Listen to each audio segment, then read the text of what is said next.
ಗಜವದನ ಬೇಡುವೆ ಗೌರಿ ತನಯ ಗಜವದನ ಬೇಡುವೆ ಗೌರಿ ತನಯ ತ್ರಿಜಗ ವಂದಿತನೇ ಸುಜನರ ಪೋದೇವನೇ ಗಜವದನ ಬೇಡುವೆ ಗೌರಿ ತನಯ ತ್ರಿಜಗ ವಂದಿತನೇ ಸುಜನರ ಪೋದೇವನೇ ಗಜವದನ ಬೇಡುವೆ ಗೌರಿ ತನಯ ತ್ರಿಜಗ ವಂದಿತನೇ ಸುಜನರ ಪೋದೇವನೇ ಗಜವದನ ಬೇಡುವೆ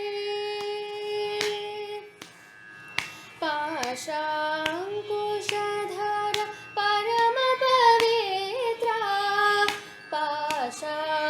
ಪಾಶಾಂಕುಶಧರ ಪರಮ ಪವಿತ್ರ ಮೂಷಿಕ ವಾಹನ ಮುನಿಜನ ಪ್ರೇಮ ಪಾಶಾಂಕುಶಧರ ಪರಮ ಪವಿತ್ರ ಮೂಷಿಕ ವಾಹನ ಮುನಿಜನ ಪ್ರೇಮ ಗಜವದನ ಬೇಡುವೆ ಗೌರಿ ತನಯ ತ್ರಿಜಗ ವಂದಿತನೇ ಸುಜನರ ಪೋದೇವನೇ ಗಜವದನ ಬೇಡುವೆ ಮೋದದಿ ನಿನ್ನಯ ಮೋದದಿ ನಿನ್ನಯ ಪಾದವ ತೋರೋ ಮೋದದಿ ನಿನ್ನಯ ಪಾದವ ತೋರೋ ಸಾಧು ವಂದಿತನೇ ಆದರದಿಂದಲೇ ಮೋದದಿ ನಿನ್ನಯ ಪಾದವ ತೋರೋ ಸಾಧು ವಂದಿತನೇ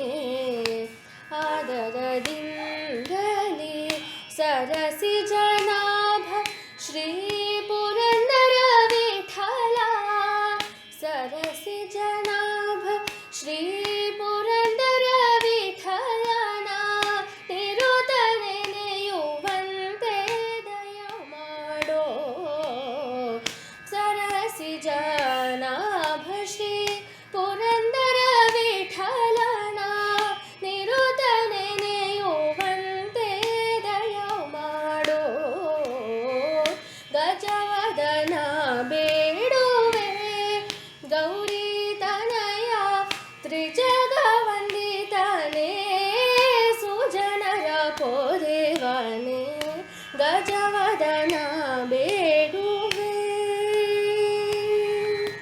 Namaskar and welcome to Namaste 2020, the global Utsava of Indian soft power, brought to you by the Center for Soft Power with support from the ICCR and also S. Vyasa University. We have come to the last weekend of our global Utsava celebration, and it has been a wonderful journey for us, learning and enriching ourselves and also bringing together academicians, practitioners, promoters, and participants from across the globe for these past few weeks. It's indeed our honor that today we have a galaxy of wonderful musicians and the ambassador of India to Netherlands. The topic is Raga and Rasa. Swami Dayananda Saraswati has had a lot of conversations with me, and I have read in his writings that almost every artistic endeavor of our country has had only one objective, and that is to find oneself. And that is the rasanubhava that the audience should be experiencing when our galaxies sing the different ragas. So with this small introduction to this, I will leave it to the rest of the people, the galaxy, to go on with the topic itself. I would like to say a few words about the ambassador who has been very kind to have adjusted his busy schedule to be with us today. So we have with us Ambassador Shri Venu Rajamony. He is the Ambassador of India to the Netherlands. His Excellency Mr. Venu Rajamony is the Ambassador of India to the Kingdom of the Netherlands since June 8, 2017. He is the permanent representative of India to the Organization for Prohibition of Chemical Weapons and is also responsible for India's relations with the International Court of Justice, the Permanent Court of Arbitration, and other legal institutions in The Hague. Ambassador Rajamony's tenure of nearly 3 years there has been seen a vibrancy in India-Netherlands relations like never before, with the exchange of several high-level visits between the two countries, including the first state visit to India by King William Alexander and Queen Maxima in October 2019, the Dutch Prime Minister Mark Rutte's visit to India in 2018, and Prime Minister Narendra Modi's visit to the Netherlands in 2017, and the visit by India's Foreign Minister Dr. S. Jaishankar to the Netherlands, and visits to the Netherlands by Chief Ministers of Himachal Pradesh, Kerala, and West Bengal. The ambassador has authored much acclaimed books, India and the Netherlands, past, present, and the future. What we can learn from the Dutch rebuilding Kerala post-2018 floods. The Book of India and the Netherlands was released by the King of the Netherlands with the participation of the Queen of the Netherlands, Minister of Education and Culture, and many other dignitaries.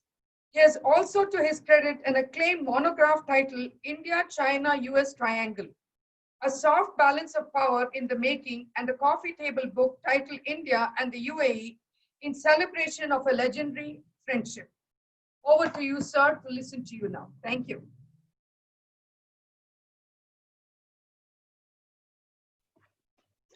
Namaste. Thank you very much, Mrs. Vijay Kumar. It is my privilege and honor to join this Namaste 2020 Global Utsava of Indian soft power. And I greet all the panelists who are going to speak today, as well as the audience who is watching.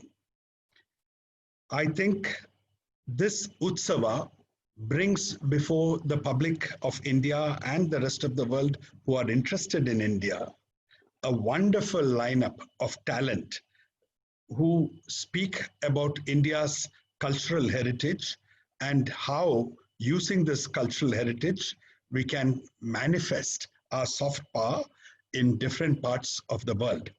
I compliment the Center for Soft Power as well as its director, Mrs. Lakshmi Vijay Kumar, for this wonderful initiative. And I'm delighted that the Indian Council for Cultural Relations is supporting this. The main topic today is Raga and Rasa in Indian music, but in relation to that, I was asked to speak about India's cultural diplomacy here in the Netherlands, as well as how music and the performing arts have contributed to the enhancement of India's soft power. I'm very happy to inform all the listeners, all the viewers, that India and Indian culture receives a warm welcome in this country.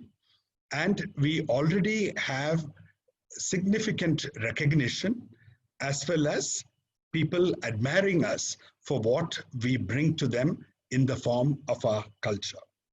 This is helped to a large extent by the fact that the largest Indian community in mainland Europe lives here, a total of around 240,000 people, around 200,000 of them being people of Indian descent who have migrated to the Netherlands from Suriname and who greatly value their roots and the attachment that their ancestors maintained to India throughout their migration and life in Suriname as well as the Netherlands. So along with this core Indian community, we also have a large number of Dutch experts in music, in dance, and in various forms of art who have traveled to India, who have lived in India, who have learned from the masters in India, and all of whom are engaged in the propagation and dissemination of Indian culture here in the Netherlands. Let me also mention that the Indian Council for Cultural Relations has set up a Gandhi Center here, where we regularly offer classes in Hindi, in yoga, in Sanskrit, in tabla, and we provide a venue for a large number of performances by visiting artists to this country.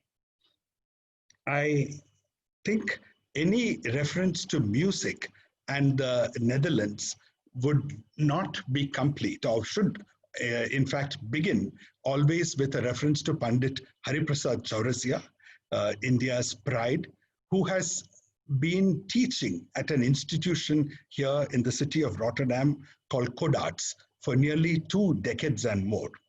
Pandit Chaurasia has been a regular visitor to the Netherlands, and as a result of his efforts, he has nurtured a large number of Dutch scholars who have specialized in the flute. Codarts remains a premier institution which is interested in and involved in propagating in learning and teaching all forms of international music. And we also had opportunity recently to take Dr. L. Subramaniam to the Codarts, excuse me, to give a lecture demonstration. I highlight the institution of Codarts because I think going forward in terms of advancing India's soft power, it is extremely important to find local partners, local institutions.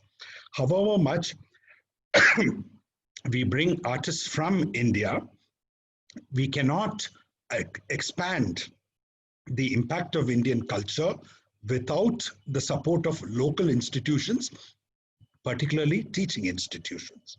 So I hope in the days to come, the artistic community of India and the ICCR and the government, along with people who are fans of Indian culture across the board, can expand the range and availability of institutions like Codarts, which can enable our masters to come here and teach, and at the same time provide the opportunity to teach a large number of local people. In this regard, let me also mention that one of the highlights in the annual calendar of The Hague every year is an India Dance Festival, which has been curated for many years now by a Dutch dancer, choreographer, Leo Sprexel. Leo Sprexel has traveled many times to India. He's familiar with all the classical dance forms of India, as well as the music forms. And he has created one of the most successful dance festivals here in Europe, entirely through his own efforts, with funding from the local government of The Hague, as well as other agencies. And he brings not just dancers, but he tries to combine Indian dance with local dancers to encourage fusion involving Western elements coming into Indian dance. He presents a lot of music as part of these dance festivals. He also shows film shows, lecture demonstrations, organizes discussions. So it becomes an Indian festival in every sense of the word, addressing the issue of taking Indian culture to audiences through all modes of communication, not just a direct performance, but also film shows, talks, discussions, lecture demonstrations, and associated music and other activities. We in the Netherlands over the last 3 years have been engaged in number of major activities from the embassy side, in all of which music has been a very integral component. And I'm very happy Mrs. Vijay Kumar began by describing what is the meaning of rasa as discovery of oneself. We have used the opportunity of the International Yoga Day celebrations every year to incorporate music into it as an important element. We organized 2 major International Yoga Day celebrations in 2018 and in 2019 in Museum Plain, which is in front of the Rijksmuseum of Amsterdam, one of the most prestigious open-air venues possible in the Netherlands. And instead of the normal just having people come together for 1 hour of yoga and then dispersing, we said we will make this into a one-day wellness festival, and we will have program after program, we will intersperse music and dance with yoga sessions. We will bring in Indian yoga gurus with Dutch yoga gurus. We will showcase the different styles of yoga. And along with all this, we will provide vegetarian food so that people can come with their families on a weekend. They can sit with their children. They can enjoy a whole day of Indian culture. And in the evening, as the yoga activities come towards an end, we introduce meditation sessions and we introduce music as the grand finale. So in our first such grand Museum Plain Yoga Day celebrations in Museum Plain, we had Dr. L. Subramaniam and Kavita Krishnamurthy perform in what we called a Soul Shanti concert. And the second year, in 2019, we took it to another major open-air venue of the Netherlands in Amsterdam, the Dam Square, which is in front of the Royal Palace. And there, similarly, we had a one-day festival, which also ended with music and dance. At the end of it, dance spontaneous, the whole audience dancing with the performers on the stage. So this was one example, but similarly, the biggest holiday in the Netherlands is the King's Day. And King's Day is a time when everybody goes out on the streets. All streets are turned into party venue, into music venues, into dancing venues. And we thought, how can we make a mark? How can we attract the attention of people? So we launched a venture called Bollywood on a boat. We called it Bollywood so that it would attract people more. But in reality, we featured all forms of music and all forms of dance on a floating boat, which moved around the canals of Amsterdam for an entire day, inviting people to travel to India and to discover the beauties of India, including its great cultural heritage at the earliest possible opportunity. We have similarly been organizing every year on Gandhi Jayanti Day, the International Day of Nonviolence, in the city of The Hague, a Gandhi March involving people from all walks of life, and concluding it with a program where people talk about the importance of nonviolence, the relevance to modern day world of the message of Mahatma Gandhi. But along with that, we also showcased music, we also showcased dance. There's a beautiful opera called Satyagraha, which was performed as part of the Indian Dance Festival. We took out an extract from that Satyagraha opera and had prominent Indo-Dutch dancers perform as part of our Gandhi Jayanti celebrations. And we had an Indo-Dutch Sangam choir chant Sanskrit mantras to go along with this Sanskrit opera. So these are just a few examples of all that we have been doing. And let me compliment a number of impresarios here, a number of dedicated people here from Indian community, from the Suriname community, as well as our Dutch friends, who have taken every opportunity to bring Indian culture to the Netherlands. I would mention one person, Darshan Kumari, who has been involved in bringing Ustad Zakir Hussain, Pandit Rajan and Sajan Mishra, Anushka Shankar, Devashish Bhattacharya, Buddhaditya Mukherjee, and so on and so on. Amsterdam being the crossroads of in Europe as well as of travel between India and North America. People have made efforts to try and reach out to artists who are traveling through and to see if they can do a performance here in Amsterdam or in the Netherlands in between. Also, anyone traveling in Europe or any artist coming to UK, it is easy for them to come to the Netherlands and also have a performance here.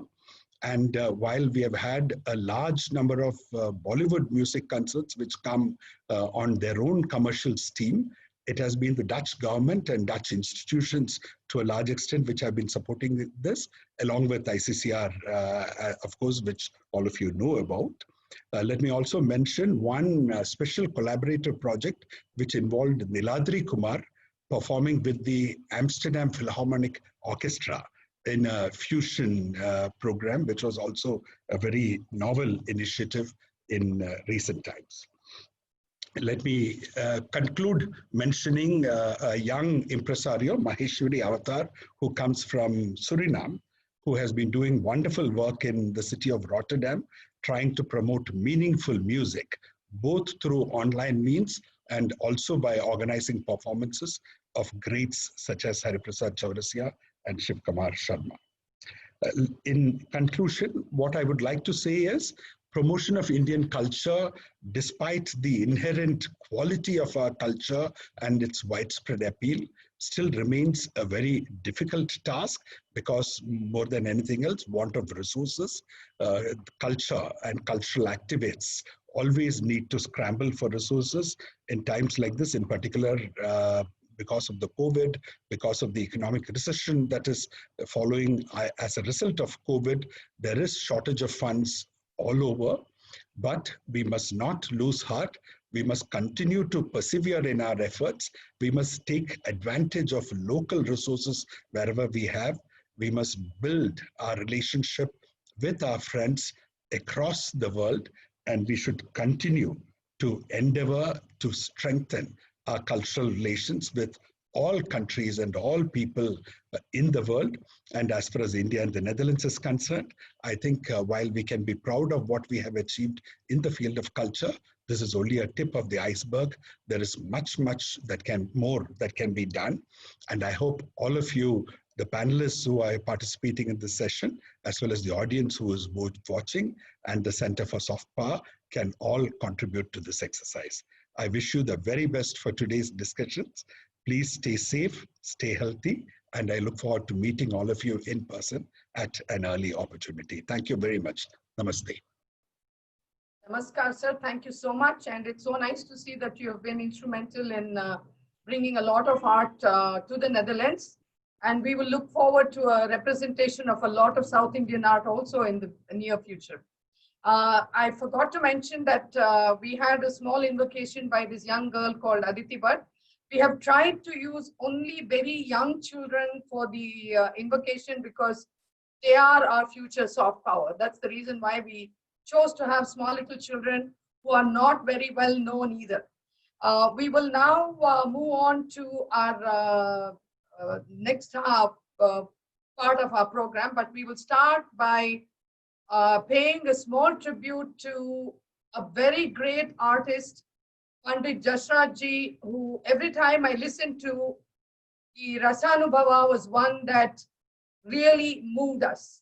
And we will be listening to a small clip of his music, which will really never satisfy us, but we are all on the fast track of life, so we will at least do that. This is our little prayer and our little tribute to Pandit Jasraj-ji. Kotiji, can you just play it, please? We begin today our session on Raga and Rasa. And as we could aver from Panditji's music, Bhakti is probably the thread that runs through all of our music, and particularly the three forms that we have decided to showcase today, which is Carnatic music from the South, Hindustan music, as well as Dhrupad music. And who better than the three panelists that we have chosen today, who are a bridge between their illustrious gurus and a new generation of young audiences and musicians who are probably introduced by these stalwarts whom we have here. And today's session will be chaired by a musician who straddles both the world of Carnatic music as well as Hindustani music. She's a musician herself, Dr. Lakshmi Sreeram. She's also a researcher as well as a writer. She has made research presentations offering a critique of the applicability of the concept of rasa to raga. This is a part of her larger project of working out a theory of raga, drawing from concepts in Indian and Indic aesthetics and Indic theories of language. She received her PhD in philosophy from the University of Bombay for her work in Alankara Shastra. Besides her concert performances, she has given lecture demonstrations to explain the intricacies of Indian music. She has also taught music appreciation courses at the Indian Institute of Technology at Madras. Welcome to the session, Dr. Lakshmi Sreeram, and we request you to take over. Thank you. for asking me to moderate this discussion among such eminent panelists. Each of them brings not only excellence in their art, but also great intelligence and poise. So I'm really looking forward to what they have to say about today's topic and the discussion that will follow. Before I introduce the panelists and invite them to share their thoughts, I would like to offer some remarks about today's discussion. If soft power is about non-aggressive and non-coercive power wielded by nations, primarily through their cultural achievements, then surely India has lots to project as its story. Our diverse and rich traditions of music and dance, our clothes, our jewels, our temples, our mosques, our architecture, our food, our movies, language, literature, we have them all. And today's discussion is indeed about a very critical aspect of our culture, which is the traditions of classical music. Raga and Rasa is what today's discussion is going to be about. And both Raga and Rasa are ancient concepts around which complex and sophisticated arts practices have evolved. Raga, of course, refers to a musical entity, and Rasa refers to the aesthetic experience. But in their usage, both these words are actually metaphorical here. It seems art's experience or creation, to capture it, we need metaphors, right? It's not possible to do it literally. So Raga does not have a musical meaning primarily. It means color, it means passion. And some modern Indian languages retain the sense of the word raga. For instance, Marathi, you have the word ragavana, ragala, vagara, which means anger. He got angry, ragavla. And of course, we have the word vairagya, which means a sense of detachment, dispassionate detachment, which again derives from the word raga, meaning passion. Now, in its usage to describe our music, it is a gesture. It's a gesture in the direction of the emotive impact of the music, the emotional suffusion and coloring of the mind that this music induces. But surely all music is capable of such emotive impact. So what is different, if anything, about the emotive impact of raga? I would appreciate it if the panelists might perhaps address this question. Rasa refers to aesthetic delight, aesthetic pleasure, and rasa again is a metaphor, because originally the primary meaning of rasa is juice or essence. And the first description of rasa as an aesthetic experience in the Natya Shastra, in fact, uses an analogy from the gastronomical world. That is, Bharata, the author of Natya Shastra, says that rasa is like an experience of a gourmet relishing a dish that is well cooked to savor the coming together of the various ingredients, and the gourmets entering a state of absorption. So a rasa experience is likened to the gourmet's experience of tasting of food. But the most widely used context of the word rasa is really rasika. We use the word rasika very often to refer to anybody who enjoys primarily music and dance. But in an extended sense, rasika is one who enjoys anything at all, even the beauty of a woman or a man, or even masala films. And in Tamil Nadu, for instance, we have Rasigar Sangam, associations that have grown around the popularity of a Rajnikant or a Vijay. Now, from one who enjoys the antics of a movie superstar to Parabrahma itself, rasa captures many kinds of enjoyment. The Taittiriya Upanishad says, Raso Vaisaha, that is the Brahma, the Brahman, he is rasa. And rasa here means ananda, bliss. And this Brahma, who is Rasa, is said to be the source of all Ananda that Atman experiences.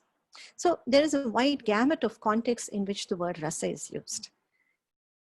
And it was developed into a sophisticated theory in the tradition of Alankara Shastra. Alankara Shastra, which concerns itself with poetry and theatre, in discussing what makes a poem great or Uttama Kavya. Poetic devices like alliteration or metaphor and such are spoken of as being only external features, kavyasya sharira. But the essence of the poetry, kavyasya atma, is said to be the emotive resonance, and this is rasa. And in Alankara Shastra, we have wide discussions, very, very intricate discussions of the nature of this rasa. And in its most celebrated exposition, Rasanubhava is also said to be Brahmananda Sahodara.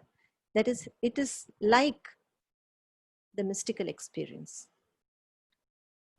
So even though the rasa theory was developed in the context of literature, and despite the fact that literature and music are very different art forms, we still use the word rasa in the context of raga. In what sense and to what end, I'm sure our panelists will have much to say about this. And I look forward to that. I now invite our panelists, and I'll introduce them. I'll first invite Srimati Sudha Ragunathan to offer her remarks. Srimati Sudha Ragunathan is one of the most beloved Carnatic vocalists today. As a legatee of the brilliant GNB Bani, through her own illustrious guru, Srimati M.L. Vasantakumari, Sudhaka has taken Carnatic music into newer frontiers.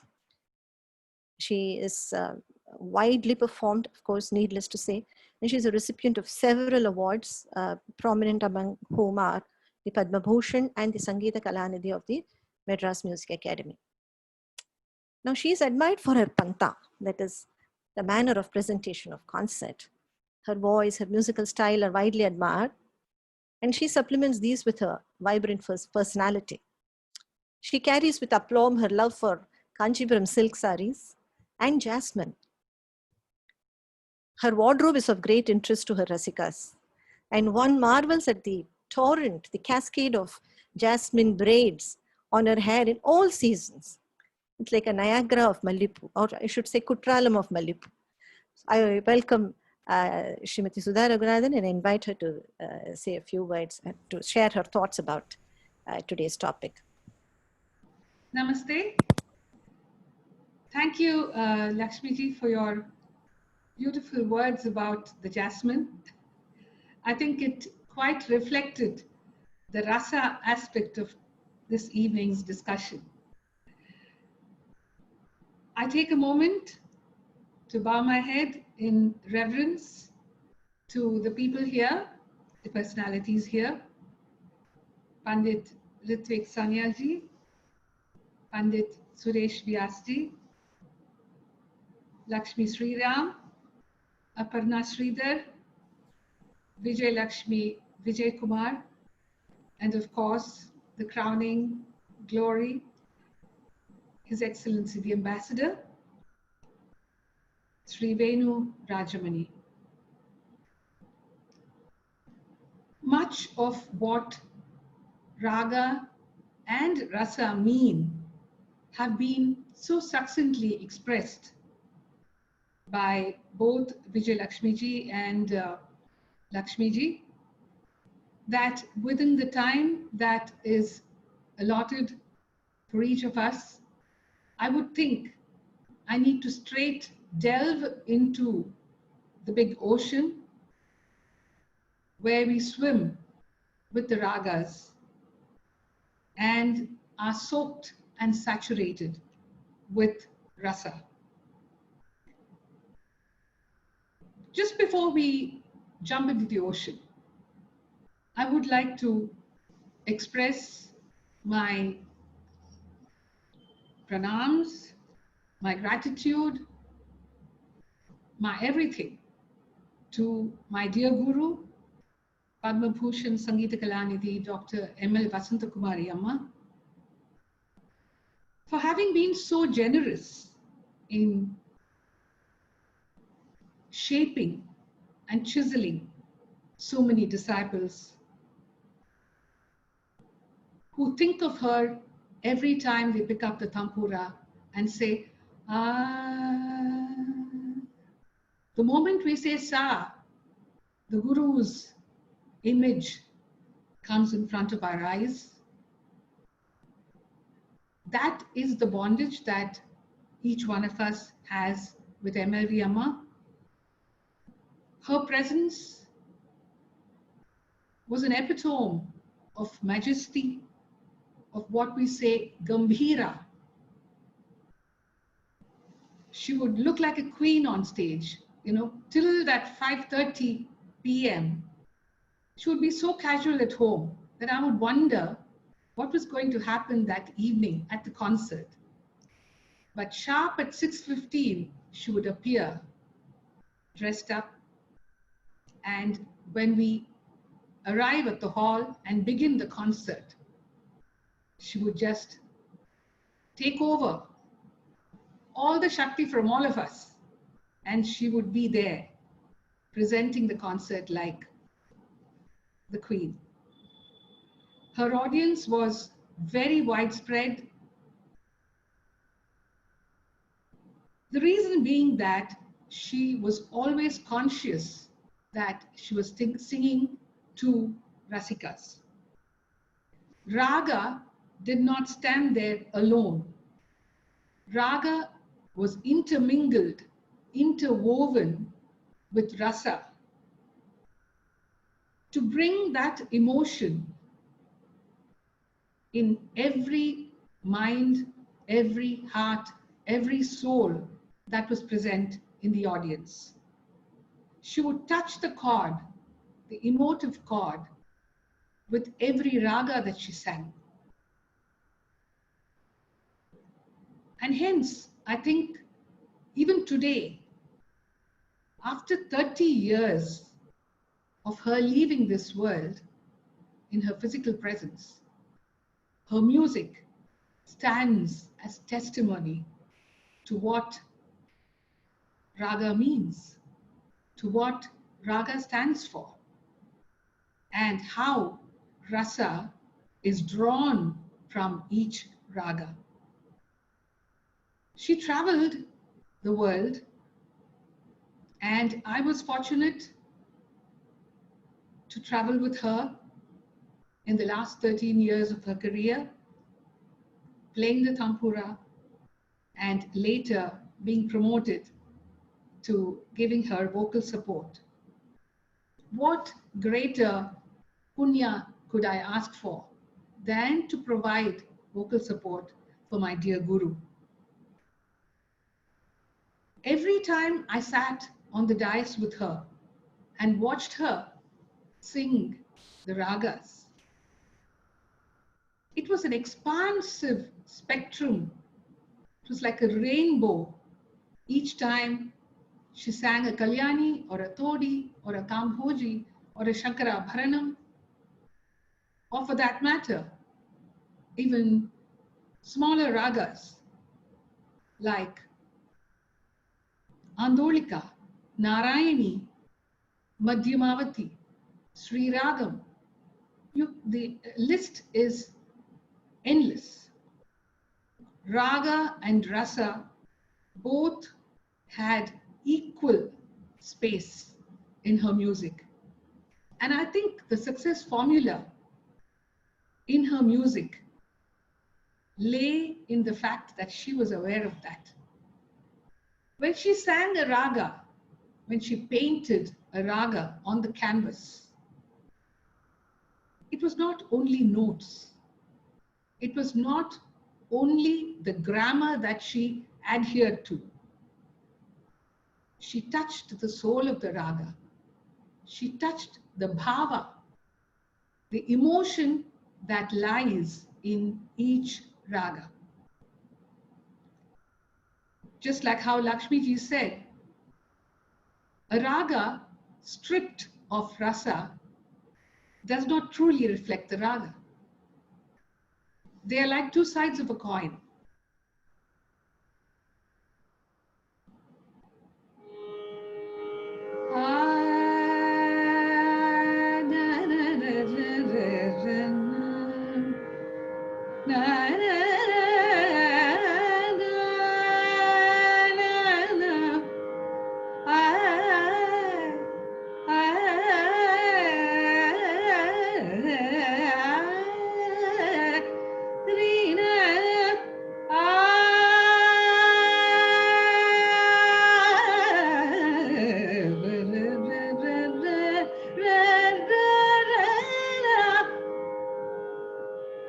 sang a Kalyani, it was not only Sarigama Padani Sani Ramagari. It was not just the swara.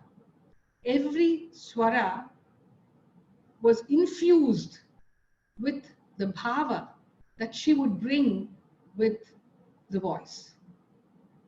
And I think that was the chord that touched everyone in the audience.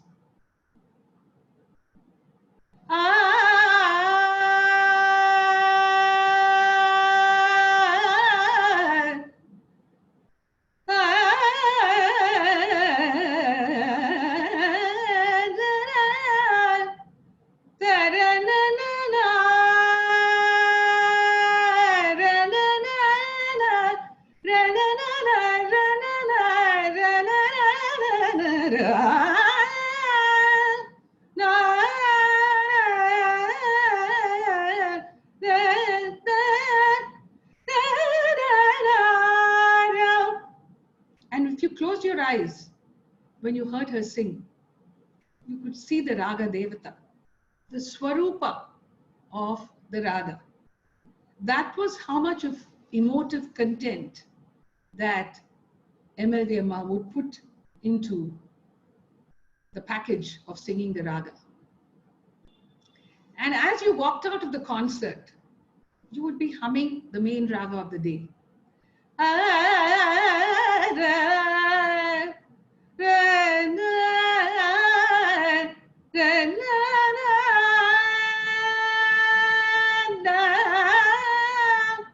If it was Todi, you would hum Todi. If it was Kalyani that day, you would go home and even while going to bed, you would hum the Kalyani. That was how much MLV Amma strived to bring the true content of what Raga and what the rasa in the Raga was. Saint Tyagaraja says, Raga Sudha Rasa Panamu Jesi Ranjillave O Manasa Raga Sudha Rasa Raga Sudha Rasa Raga Sudha Rasa Raga Sudha Rasa Panamuje Sira Jil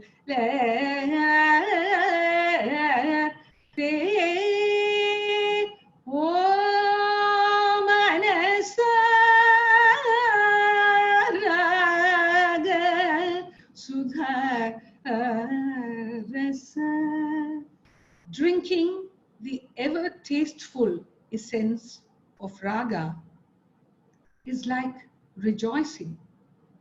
Tyagaraja says, why don't you rejoice, O mind, while drinking the ever tasteful essence of Raga?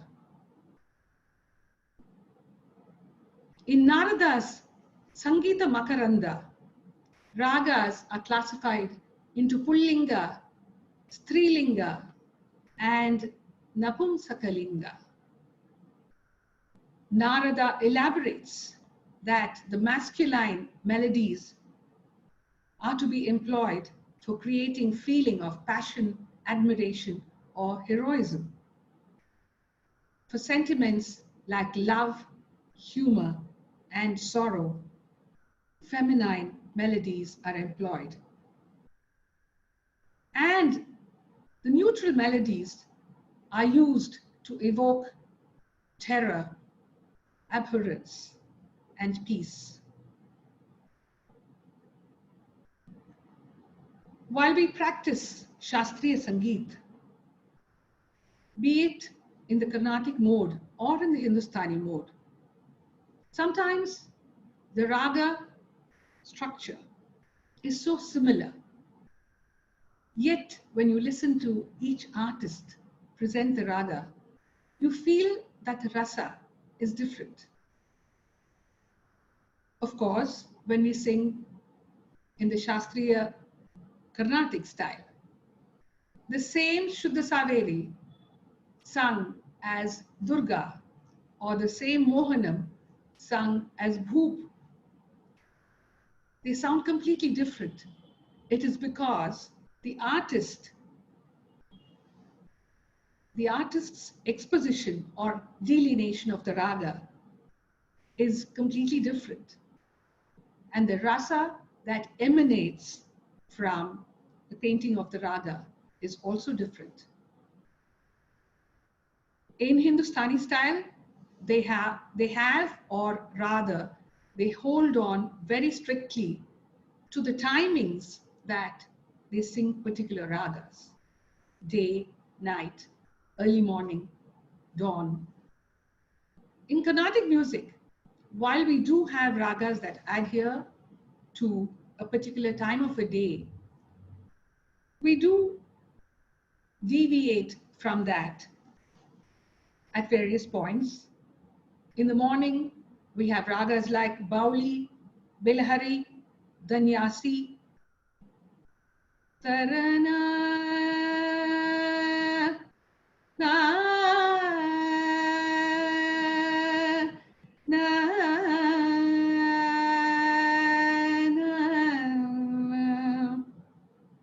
Tadarina, ra, ra, ra, ra,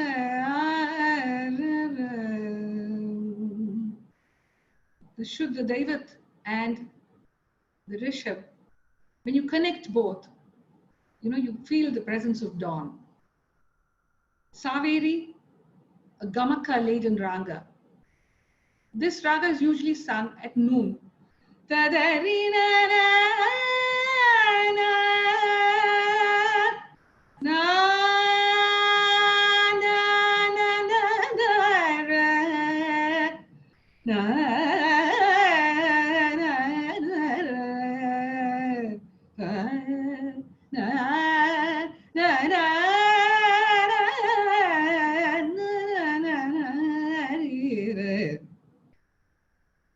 Of course, besides the evening ragas, night ragas, morning ragas, we do have ragas that, as I told you, have emotion buried in them. The Veera Rasa.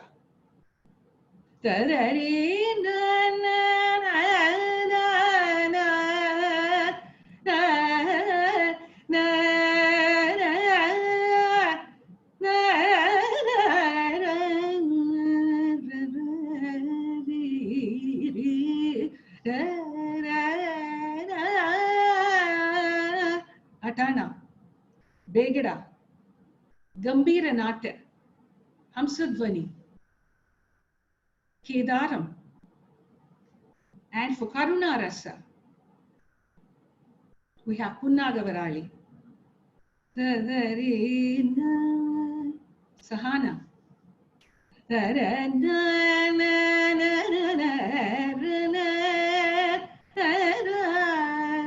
Kannada, Hindolam, Danyasi.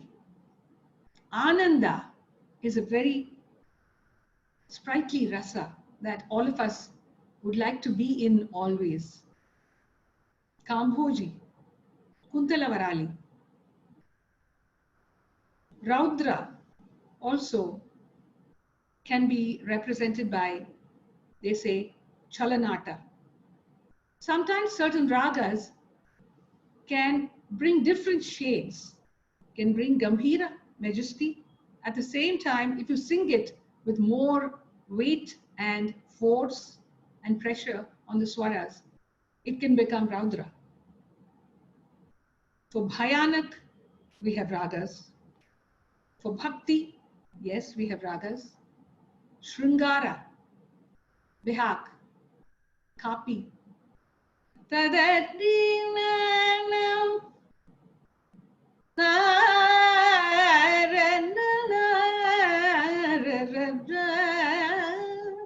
Kamas, Adbhuta, Kadana Kuduhalam, Shantam, Shama, Shokam, Mukari, Shubhapanturali are two ragas that can be immediately related to Shokam.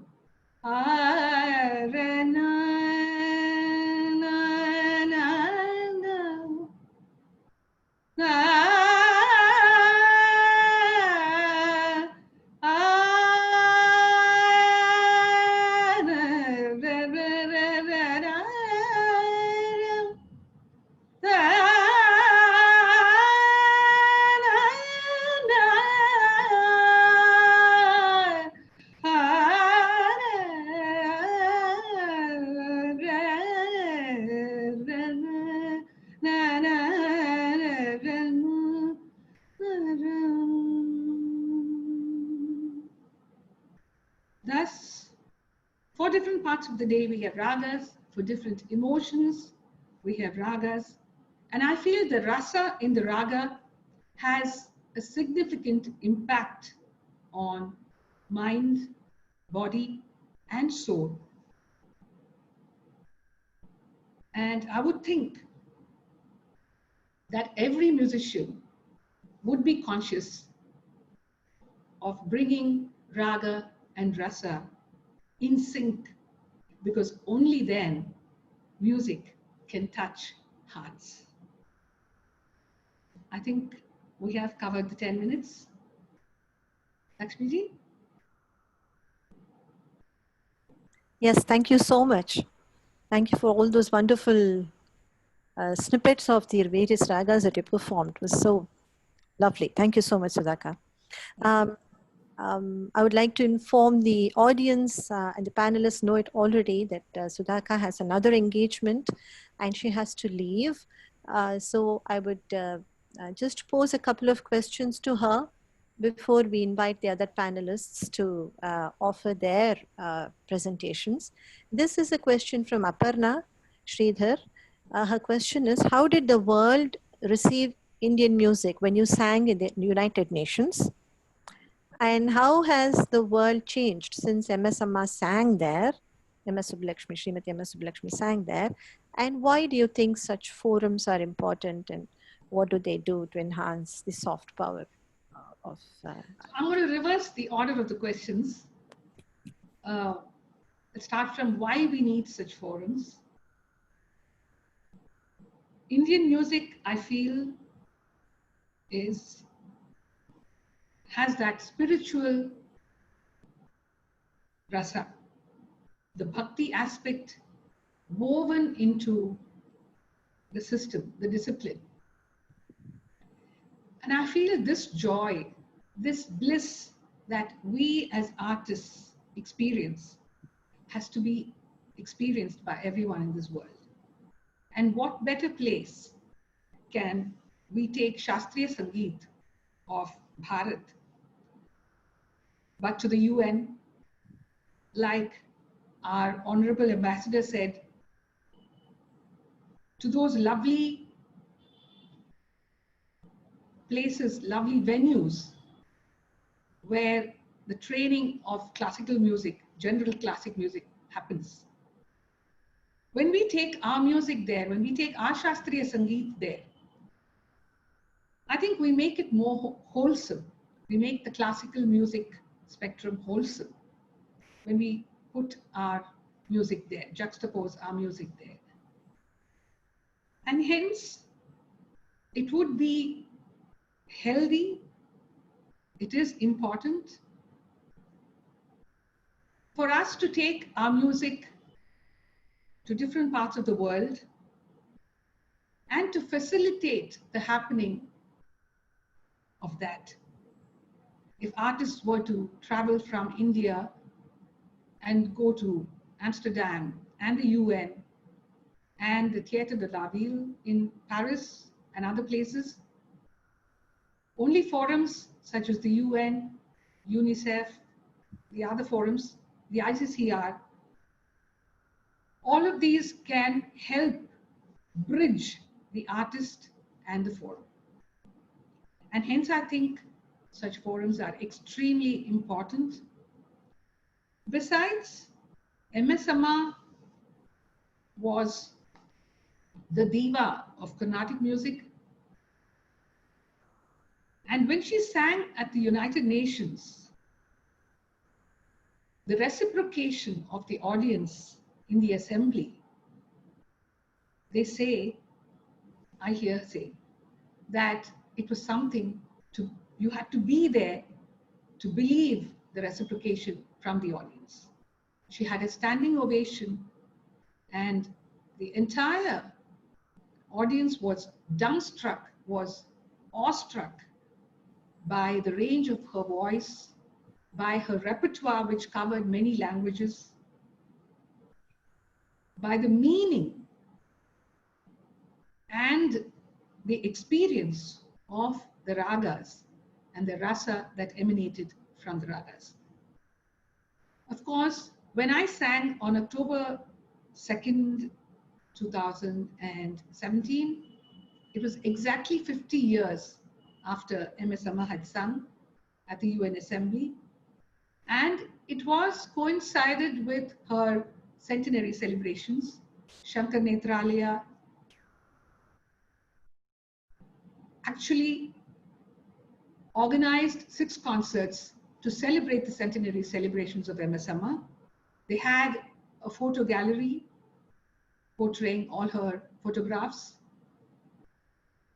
And then my concert tour culminated at the concert at the UN Assembly. They released a stamp in commemoration. And once again, I was lucky to receive the first stamp. When I sang, I was very conscious that there was a great responsibility on my shoulders, because it was a place where the great MS Amma had already sung and presented our Carnatic music.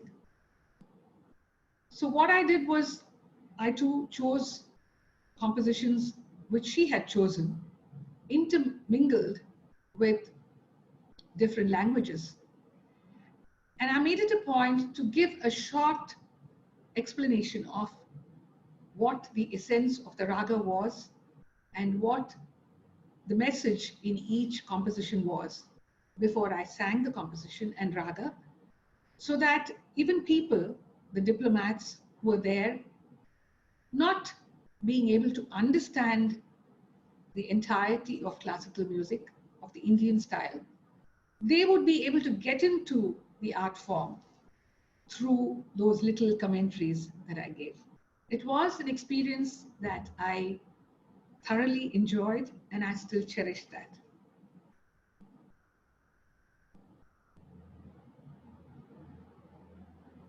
If we have time for just another quick question as an extension of this, do you feel such, I mean, of course, all of you tour the various parts of the world and offer concerts, but mostly to Indian diaspora, I would imagine. But do you think there is enough by way of offering such concerts to the various local audiences in the various countries? And do you think that's adequate? And what do you think can be done to maybe enhance it? Yeah, if this question was asked maybe 30 years ago, it would have been very relevant. Because at that point of time, 3 decades ago, I think our music was just slowly penetrating into Europe and the US, Australia, South Africa, and other places. But today, I think thanks to the ICCR and the other local organizations that have sprung up in each country, Indian music, especially classical music, both Hindustani and Carnatic, are being welcomed very warmly. And I think we do sing to exclusively local audience in certain countries. Of course, North America, we do have the Indian diaspora strong there. But even in the North America, even in the US, when we sing for the universities, for the students, it's mostly the local crowd. And when we sing at Broadway and very special theaters, we find that in an audience of 2,000, maybe 1,000 or maybe less than 1,000 are Indians and the others are Americans. So too in Europe, especially France, Sweden, Norway, Germany, we do have the local audience very strong. At the Theatre de la Ville, when I sang, I must mention that there were less than 50 Indians and Sri Lankan Tamils.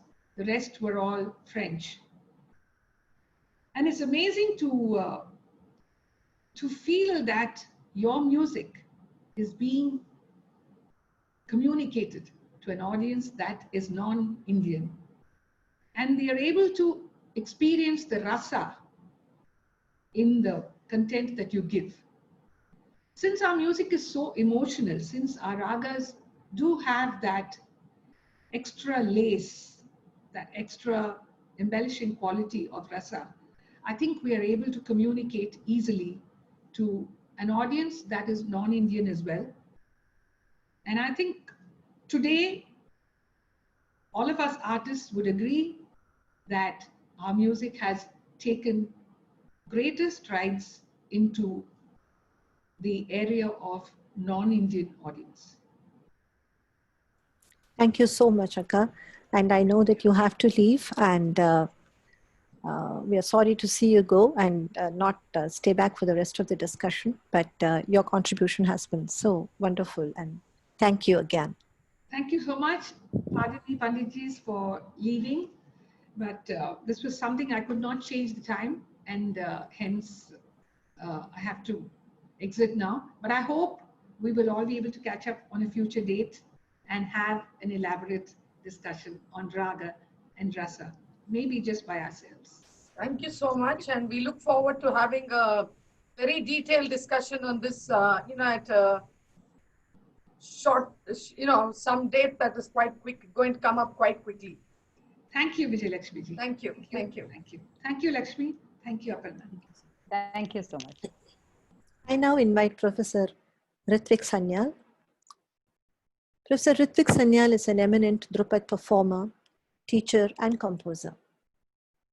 Dhrupada as a genre carries with it an aura of dignity, gravitas, and depth.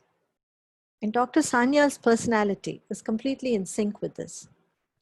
He carries forward the tradition of the Dagar Bani that he received from great masters, Ustad Muhyiddin Dagar and Fariduddin Dagar Sahab. He went on to obtain a PhD in musicology from the Banaras Hindu University, where he is now Professor of Music. He is a recipient of the Sangeet Natak Academy Award, and he's been widely performed, and he is an avid teacher. Besides teaching and performance, he has also composed many Dhrupads and Dhamars, and a collection of 50 of these has been published. Another book that he has published, which he has co-authored with the British musicologist Richard Vyas, is a book called Dhrupada. With a background in philosophy, he did an MA in philosophy, and a vast experience in performing and teaching, Professor Sanyal is eminently suited to address today's topic. When I spoke to him earlier, I spoke to him yesterday, he expressed concerns about poor connectivity in Benares. And let us pray to Gangaji for her blessings and smooth, uninterrupted connectivity. Dr. Ritwik Sanyal.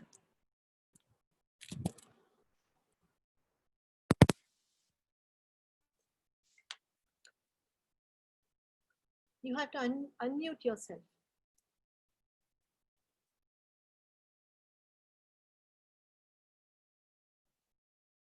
Namaskar to all the luminaries. We have such an excellent team here. We have Dr. Lakshmi, Vijay Lakshmi ji, and Aparna ji, and also Vyas ji with us, and of course Sudha ji. It's such a brilliant deliberation she did just now. It's really challenging to spell out Raga and Rasa in few words. And not going into the Shastra, the musicology, because we all read, we all talk about it. I would like to delve into my tradition, what I have been receiving all these years from my ustads. And I think that I would like to share because the peculiarities and what I receive from the oral tradition about the beauty of Indian music and especially Dhrupad. So I want to delve straight into the Dhrupad genre. But before doing that, let me spell out that Raga and Rasa, they are both very important value predicates. And to understand and going deeper into that needs many years of experience through the music, through the journey into the sound. Now, Raga has its own autonomy. And this autonomy is very important to understand. My Guruji used to say that when we sing the Raga has its own personality. It's like an entity, like a person. It's not just some scales and a combination of sounds. Now, this is very important to understand. And he used to say that you have to describe the Raga. Raga varnan karo. And this is something very interesting why I'm saying this, because in the Dhrupad tradition, I always say that Dhrupad is not just a genre. Dhrupad actually is a complete system of Indian music. Why I say this? Because it really is the canvas of the three main components, the Swara, Tala, and Pada. If you see from the formalistic standpoint. So these are the three components that make the music. And if you look into the Dhrupad genre, all the three aspects are totally dealt with. Because you have the alap, very elaborate alap in the Hindustani system. Dhrupad gives you the system of alap. And if you really delve into the ancient texts, even Sharangadev, before explaining the ragas, talks about the alapti in much details.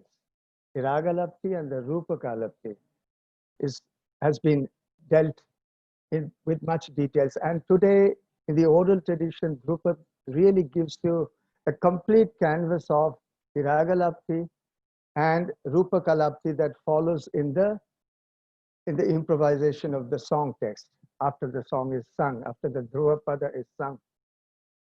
So I always say that Dhruvapada is not just a genre, it is in fact, because we are dealing with the soft power and the present generation that needs to understand where Indian music stands. It's very important. And I think Dhrupad is the only connecting link with the ancient system and what came out of Dhrupad as the springboard. Because I always say Dhrupad is the springboard, and what followed after Dhrupad all to be understood in the light of Dhrupad. So Dhrupad really gives you the nucleus of understanding our ancient music, the Jati Gana, and then what followed, even from the Vedic roots. It's very interesting why I say the Vedic roots. Dhrupad is not just a medieval music. It has elements of the Vedic principles of Indian music. Because if you see the system of in the Vedas, there are music that is both Laukika and both Paramarthika. And Dhrupad also basically is for the unseen. It is the Margi. Now, why I say Margi? When we sing a raga or when we play the raga, Suresh ji is here. When we play the raga, even when we are dancing to a particular melody, now it is not just for entertainment. It is also for the unseen, what is beyond the sur and tal. We are searching this unseen. And in the Daga tradition, it is very beautifully explained. They say that swaras are of two types, the pragata and the gupta. It's very interesting. So it's the manifest and it's also the hidden sounds. And it is this journey from the manifest to the hidden, to the unseen, to the unheard that we are all searching for. And this search is the margi for all of us. So Dhrupad basically was never for entertainment. And my Guruji used to say that when you are singing an alap, you are not just singing, you are not just playing. Describe the raga. Even the most abstract sound needs to be described. And to describe it, we need the sensitivity. We have to be sahridaya. We have to be sumanasa. Bharata says very clearly, with a good mind and with a good sensitive heart, that you can understand the rasa of the raga. Now here I would like to point out that in Indian music, whether it's Carnatic, whether it's Dhruvapada, whether it's the other genres that followed after Dhruvapada, it is not going into the stereotype rasas. My Guruji used to always say, we are not there to sit and identify which raga has which rasa. This is very important to understand because it is unlike the Kavya Rasa and the Natya Rasa. Sangita has its own beauty, the sheer beauty, the joy, the delight that we are searching for. So the rasa here is very abstract, and it is this delight, the ananda that we are all searching for, the aesthetic experience that we are searching for. And in fact, when I went into the text, there are two very nice value words that we come across. The Shobha and the Vinod, the two interesting words. Now this is not going into the Nava Rasa and searching the rasa for a particular raga, but Shobha, just the beauty that is inherent in the raga. In fact, when you are doing an alap, there is no poetry, there is no song text. When Suresh ji plays the Sarod, there is no poetry, but still we can experience the ultimate joy, the ultimate beauty in the sound of every note. So my Guruji used to say that you are not just singing a raga, it's not just combination of notes, it is the nada that we are searching for. Not just the swara, tala and pada. In fact, pada, I always said that pada is extra musical. And Dattila has specifically said in the Dattilam that padastu swara sanghata, pad is only for attacking the swara and laya. It is for holding the swara and laya. Just as when we drink the tea, we need the cup. So the cup is the pada, to hold the sound, to hold the rhythm. Now, this is very interesting. So pada actually is extra musical and it has the aesthetic content, and the rasa can be understood in what you are describing in the pada. But when you are just doing an alapanam and alap, still there is beauty. In fact, my Guru used to say, when you are singing an alap of Bhairav, think of the morning sunrise. Tararana,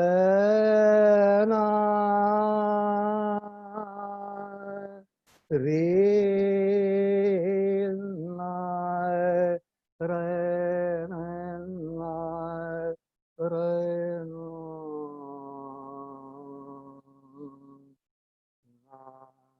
This is Arghi Rishabh. It's not just Rishabh, it's Arghi Rishabh.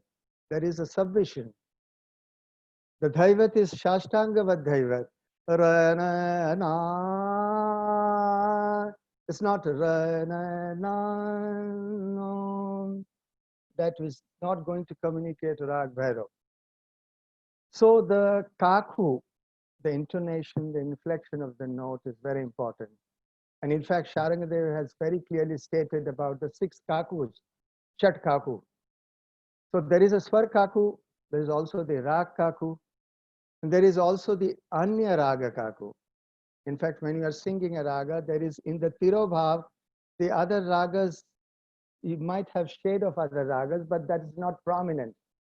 So what is prominent is the Raga kaku.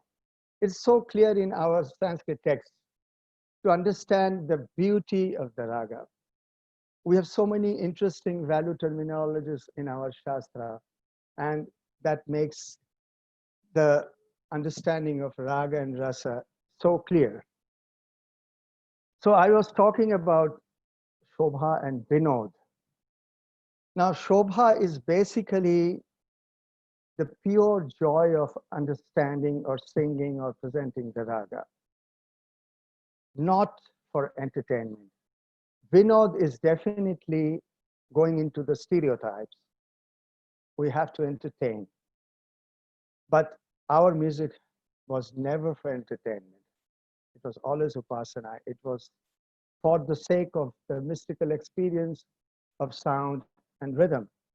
And of course, poetry was there.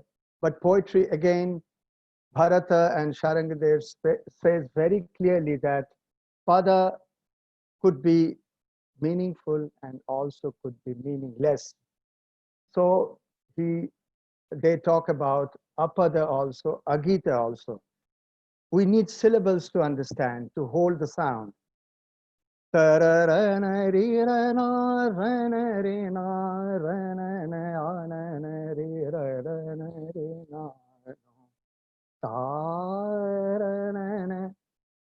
Now, how does the beauty come? Not just cluster of sounds. We have the gamakas. The gamakas has been dealt very elaborately. And here I would like to spell out that to understand the beauty of the raga, not just rasa, the beauty of the raga, we have to delve into the gamakas. And gamaka is not just a tonal shake.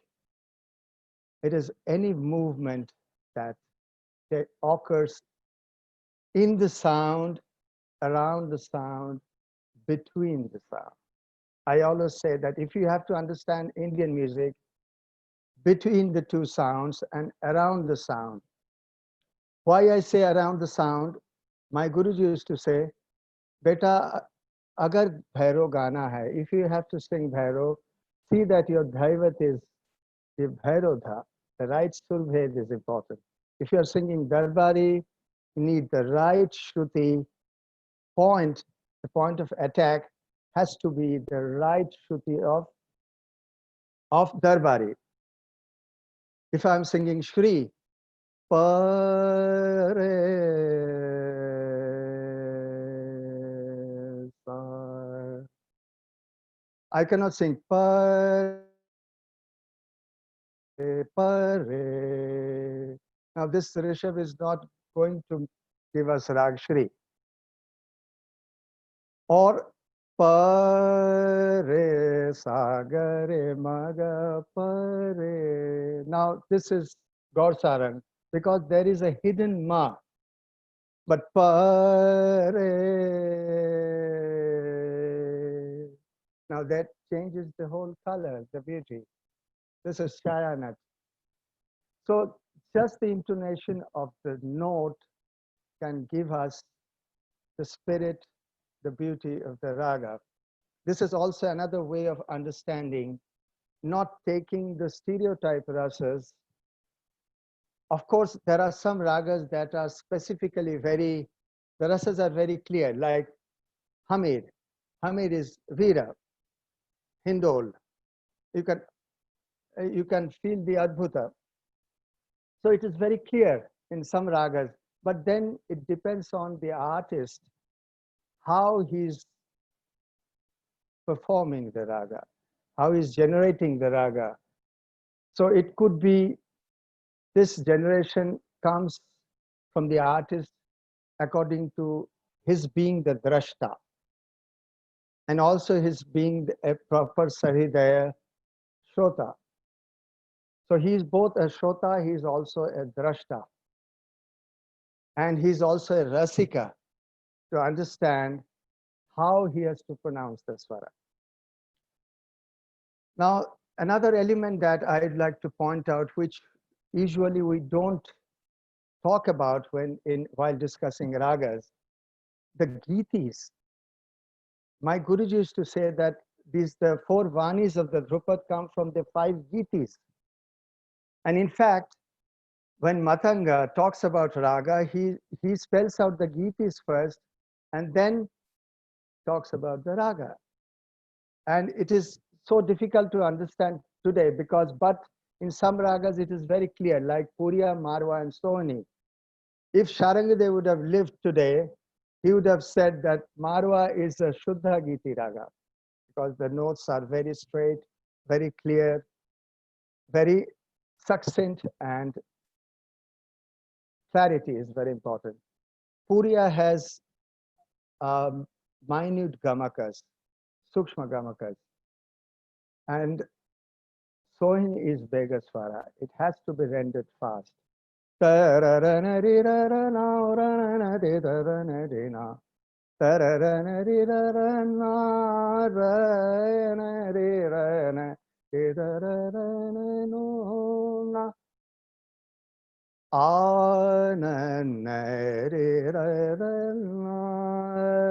cannot have this dha in Puriya.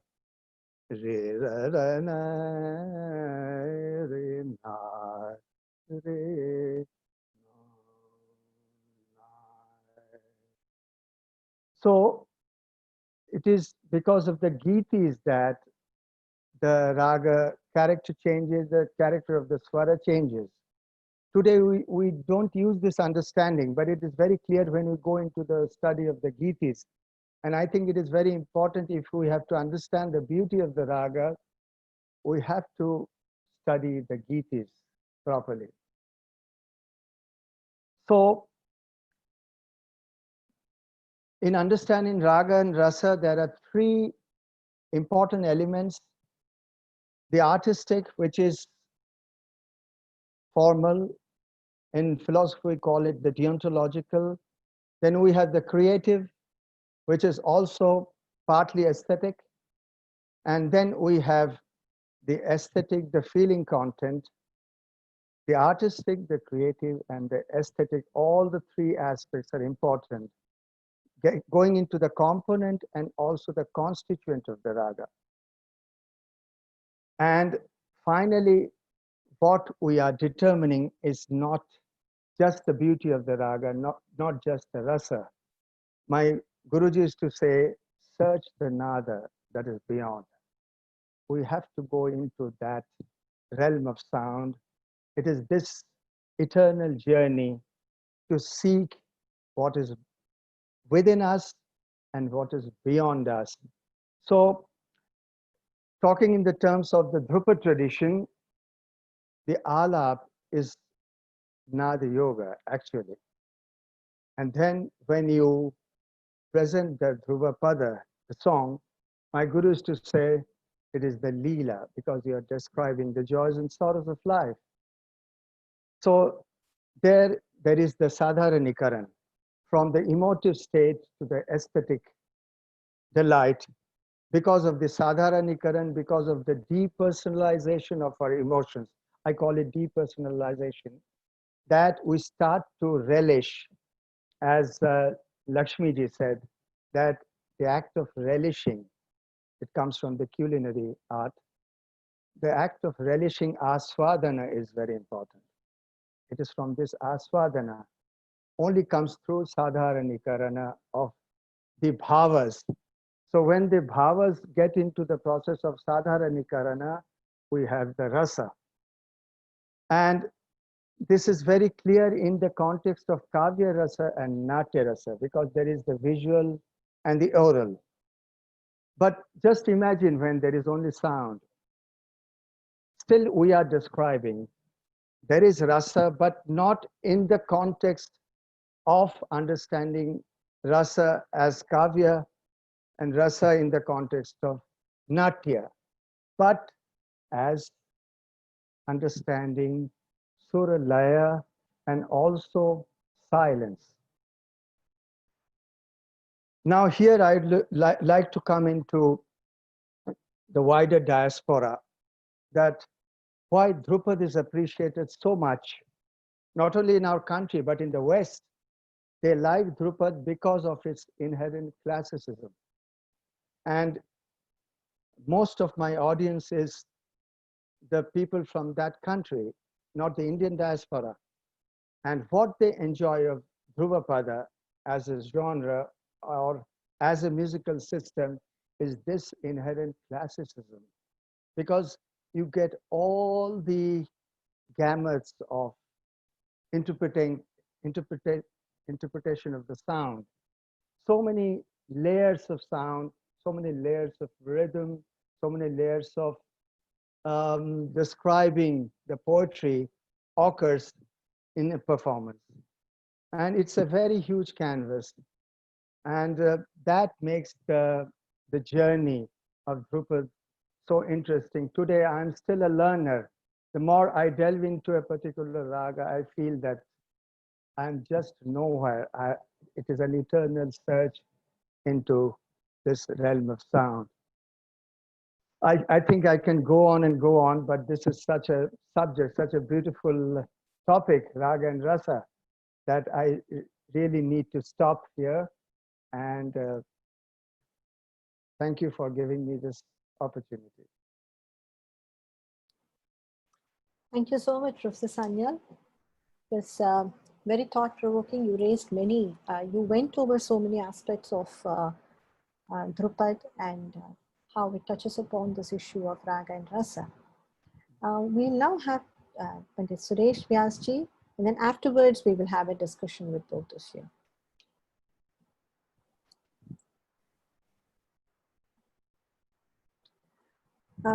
Professor Suresh Vyas, Pandit Suresh Vyas, I'm sorry. Perhaps just one detail of Pandit Suresh Vyas's musical journey is enough to fill us with awe. He had talim from the reclusive and the very brilliant Srimati Annapurna Devi. Pandit Vyas is the son of musicologist and writer Shri Madanlal Vyas, and so he was manner born, as it were. He learnt vocal music and tabla under eminent masters, besides the Sarod.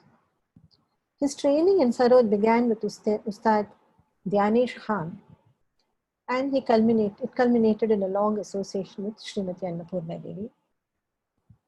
Srimati Annapurna Devi, daughter of Baba Alauddin Khan Sahab, who revolutionized the world of instrumental playing in Hindustani music, Srimati Annapurna Devi was primarily an exponent of the Sur Bahar. She led a more or less reclusive life, meeting only very few select students, from whom she extracted nothing short of tapasya towards music.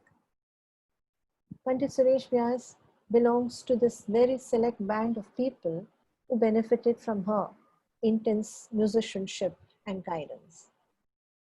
Pandit Vyas has performed widely and teaches a devoted group of students himself. He calls himself a storyteller, and I'm sure we can look forward to very interesting anecdotes from him this evening. I invite Pandit Suresh Vyas. Thank you, Lakshmi ji. I think you make me sound even better than I am. So I would like to thank you for that. I hope you can hear me clearly. I would like to thank Vijay Lakshmi ji. There are too many Lakshmis here, so I will have to move towards Ma Saraswati slowly. And I would like to even thank Aparna ji who made this possible. She is the one who connected me with Soft Power. And I'm really feeling so honored that I'm with panelists like Dr. Sanyal and Sudha ji, who's left us now, but and Honorable Ambassador Venu Rajamony ji. So after listening to Sudha ji and Dr. Sanyal, I'm put in a very strange position. And I'd complained to Lakshmi ji even yesterday when she said I'll be speaking last. I said, that's breaking the tradition. The seniors have to speak last. You know, so we can make all our mistakes and the seniors can cover it up for us. But somehow it's on my little shoulders to hold this weight. So I will do my best. Now, Sudha ji did speak a lot, and she even demonstrated so much while she was speaking. Even Dr. Sanyal did demonstrate a little bit. Unfortunately, for an instrumentalist, that becomes very difficult because every rag we have to keep retuning the tarabs and everything. So I am refraining myself from giving any demonstrations. I hope there will be occasions when we can do that. But as of now, both of the panelists before me have spoken like scholars, like they are scholars, and they spoke like scholars. And unfortunately, I'm not a scholar. I'm just a mere student of music. And I would like to start from the beginning. So as Lakshmi ji has already said that I grew up with a father who was a musicologist and a music critic. And so when I gave up physics to pursue music full time, I thought it would be great to have discussions with my father and learn so much from him about what the scriptures, what the shastras have to say. But soon I realized that, you know, the discussions would turn into arguments. And of course, because of the relationship also, and also because I realized that there was a very big gap between what the shastras were saying and what the practicing musicians were actually singing. My father was a big believer of what the shastras said, and this difference was something that I could not come to terms with.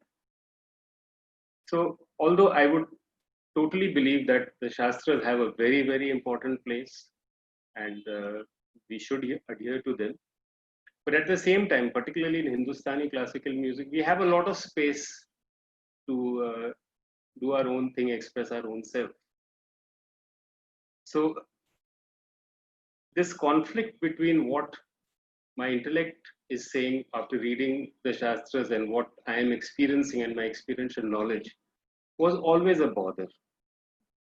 And to avoid any further arguments with my father, I also realized along the way that I want to be a practicing musician and not a musicologist. So let me stop these discussions.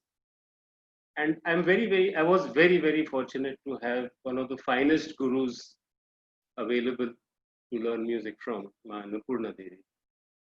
And since she would be teaching me adhering to the Shastra, I just have to practice. I don't have to bother about reading them too much. And so I stuck to that.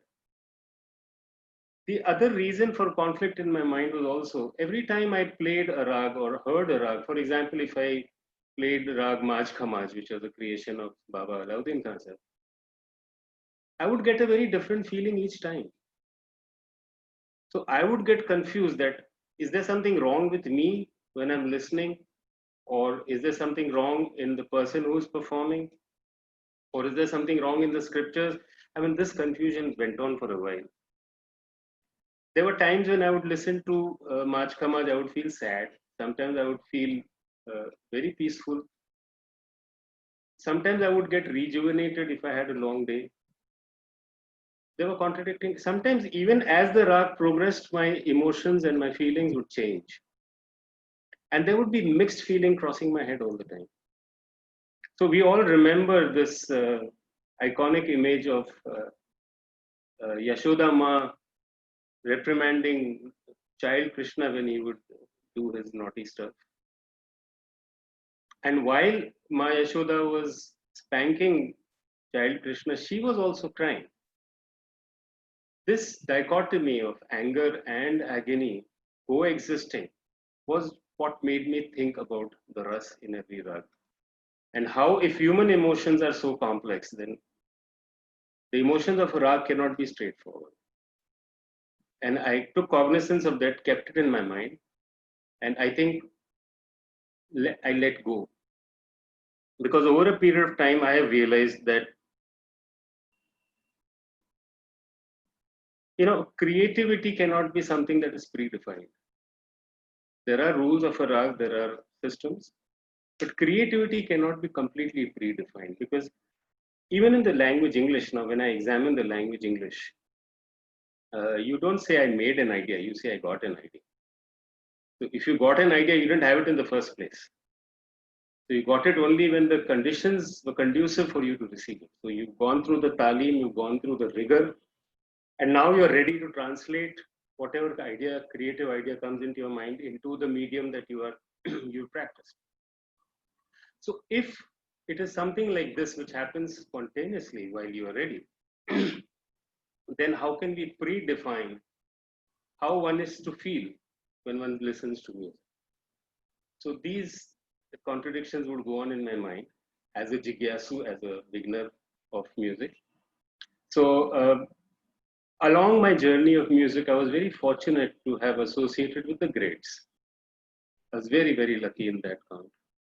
So I would like to share with you some of those incidences and how those incidences helped me understand particularly this concept of rasa in rag, and how a student or as a human you can connect with the rasa of a rag.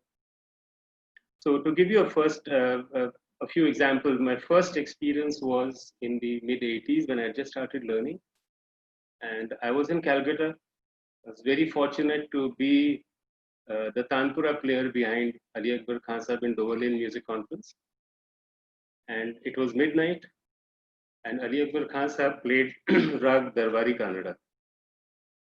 Perfect for the time, and the perfect artist to play it. I was sitting on stage, it was a cold winter evening, shivering, not only because of the cold, sitting behind the maestro itself can give you shivers down your spine. And then there was this huge crowd in front of me. After a while, I got lost in the music, and the fear and all the apprehensions got away. But what I saw in the crowd was completely unbelievable.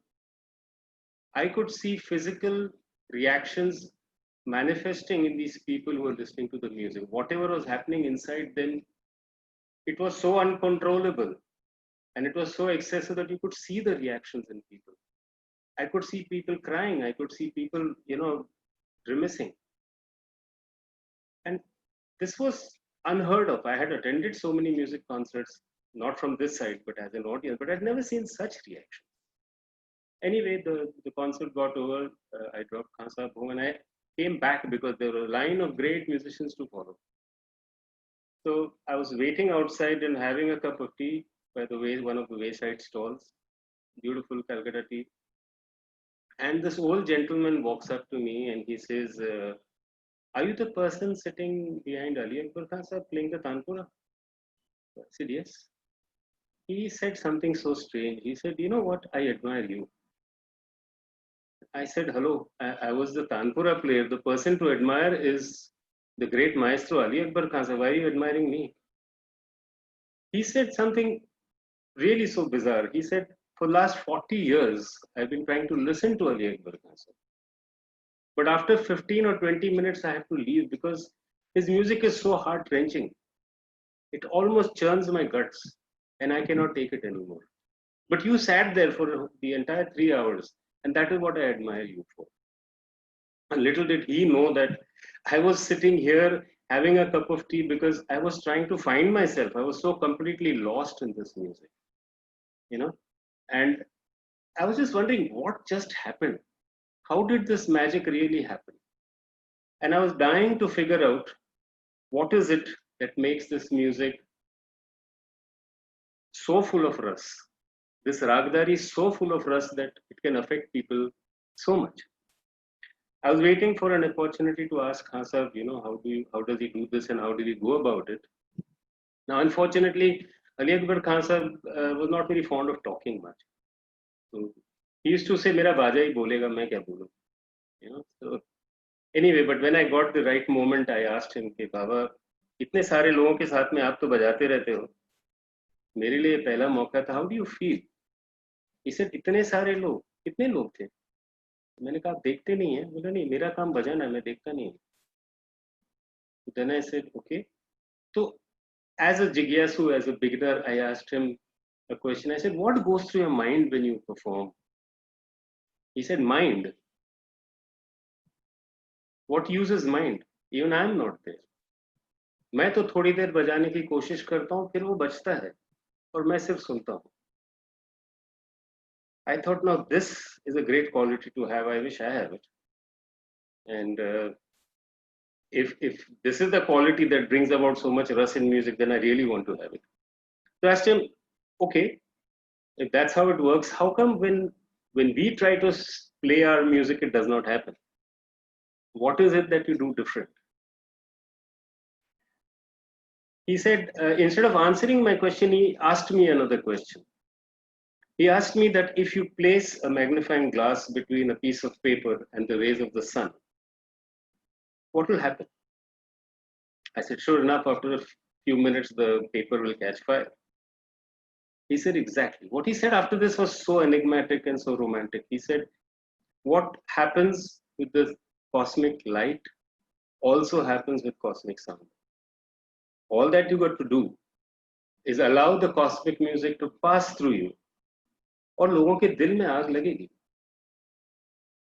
तो I said, हाँ, ये तो लग रहा है, लेकिन जब आपके थ्रू जाता है तब तो लोगों के दिल में आग जरूर लगती है, लेकिन हमारे थ्रू जाता है तो नहीं होता. इसका क्या कारण है?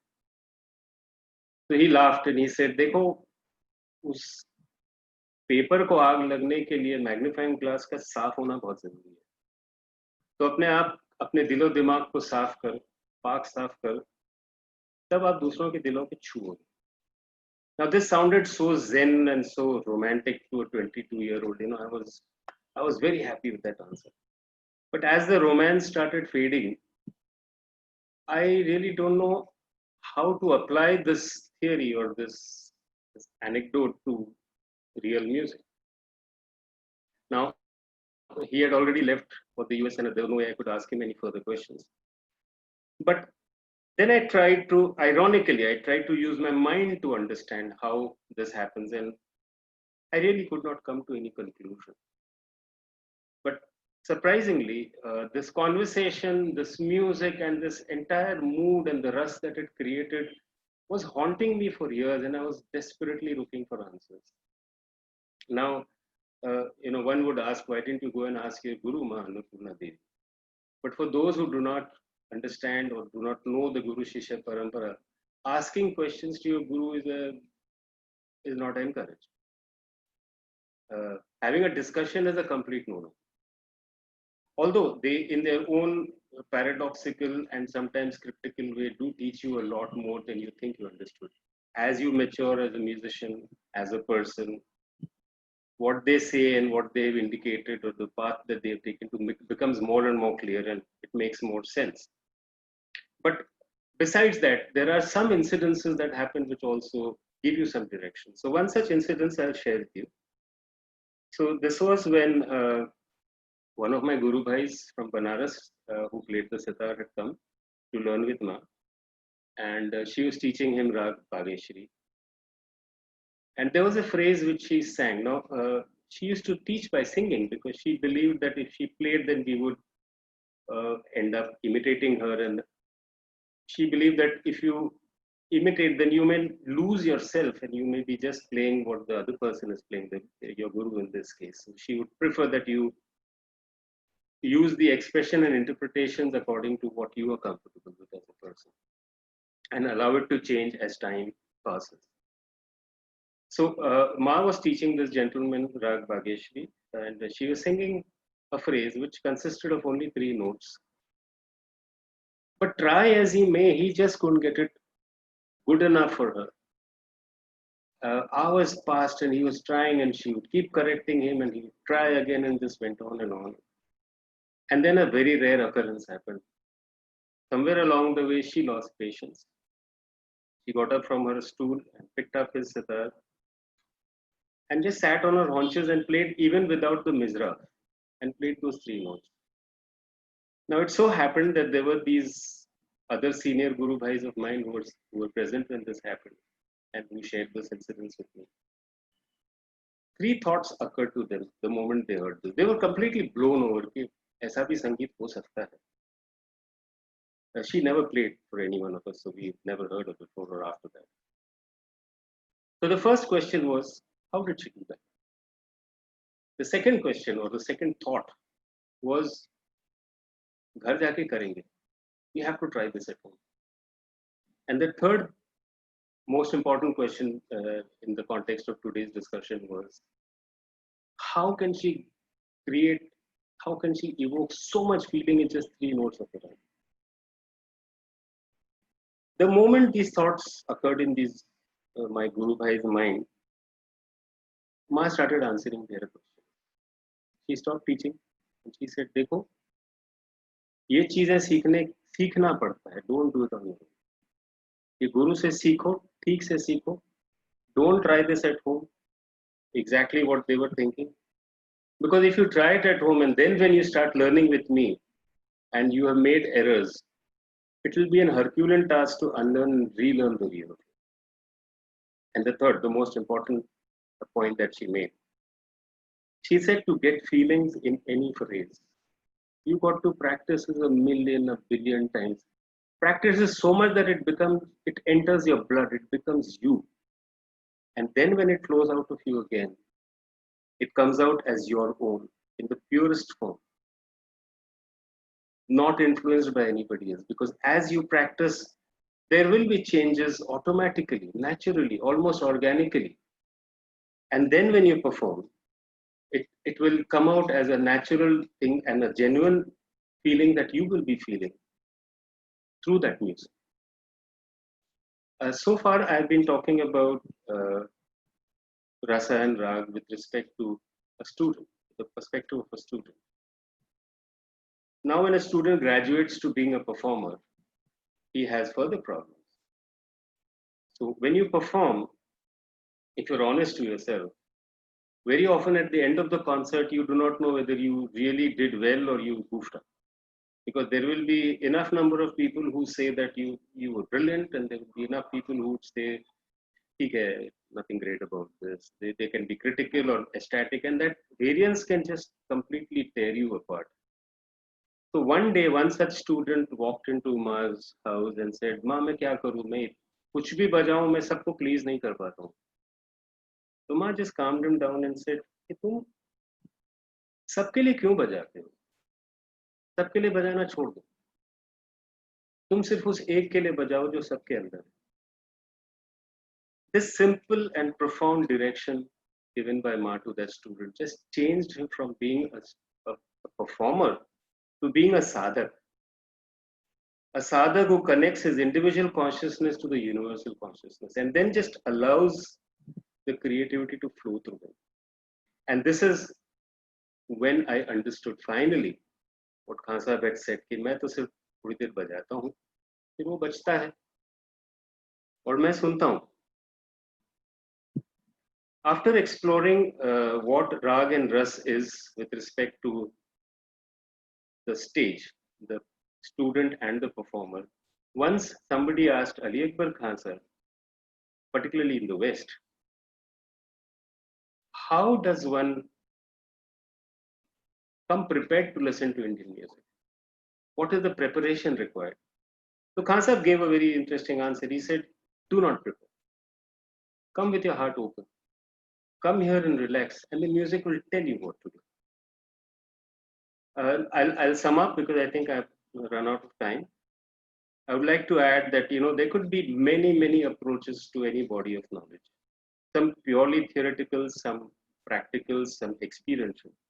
And this argument that tradition is against progress, or Shastra is against performing arts, or intellectual knowledge is against experiential knowledge, I think is pretty flawed. Over a period of time, after having learned and practiced this music, I've realized that they do connect somewhere, and they are in fact synergetic. And art, creative art, particularly music and particularly any form of creative art, gives you that space for your subjectivity and all these contradictions to coexist. And sometimes, like Dr. Saab said, Sanyal ji said that you go beyond rasas, and that is possible only if you let yourself, your individual consciousness, to connect with the universal consciousness. I remember my Guru Ma used to tell us very often, when somebody said, "Maine ye rag bajai," she would say, "Who are you?" Rag or Ragini Devi Devta ke saman hote hain. You should bow before them every time you play and allow them to take over and let the ras flow through you. Only then there will be genuine ras, and it will be felt across the entire globe. It doesn't matter which part of the world you are. I've been performing for different people from different cultures. I teach people from different cultures. I found absolutely no difference. They connect. If you can go deep down, they are all connected. Thank you. Thank you so much for listening. Namaskar. Thank you, Suresh, for those wonderful anecdotes that you related and your own account of your journey as a musician, as a jigyasu, as you said. We will now have a discussion. I will first start with something Dr. Sanyal said, that when we talk of rasa, we immediately think of navarasas, right? The 9 different kinds of rasas, which is what is articulated in the Alankara Shastra tradition. In the theory of rasa, we talk of navarasas, or even more than navarasas. And Dr. Sanyal said that his gurus had said that you don't talk about different kinds of rasas in the context of ragas. So, and interestingly, Srimati Sudha Ragunathan demonstrated different ragas with reference to different rasas. Now, I think there is a tradition also. I'm also trying to understand this and this relationship between raga and rasa and what we can make of it. And I want to understand how much in your own traditions, as you received from your gurus, how important or central was specific talk of rasa. What was it? What was the importance of rasa in actual teaching and performance, as your own teachers spoke about it, or the people you have, Mahan Vidwans, that you have interacted with. Again, Hamir, for instance, you said is Adbhuta Rasa, or some people say it's Veera Rasa, just because of the Dhevat.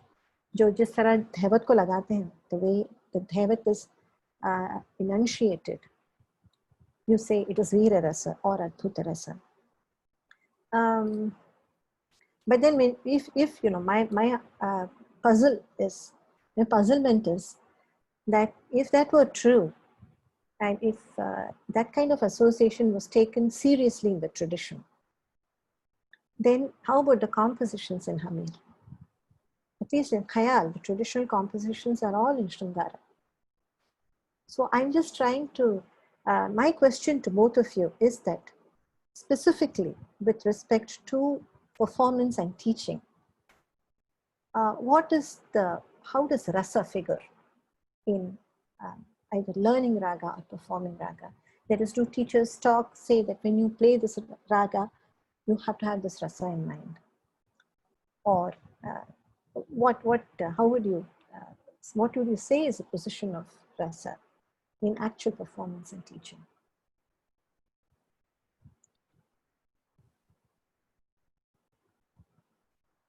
Perhaps Pandit Sanyal could respond first.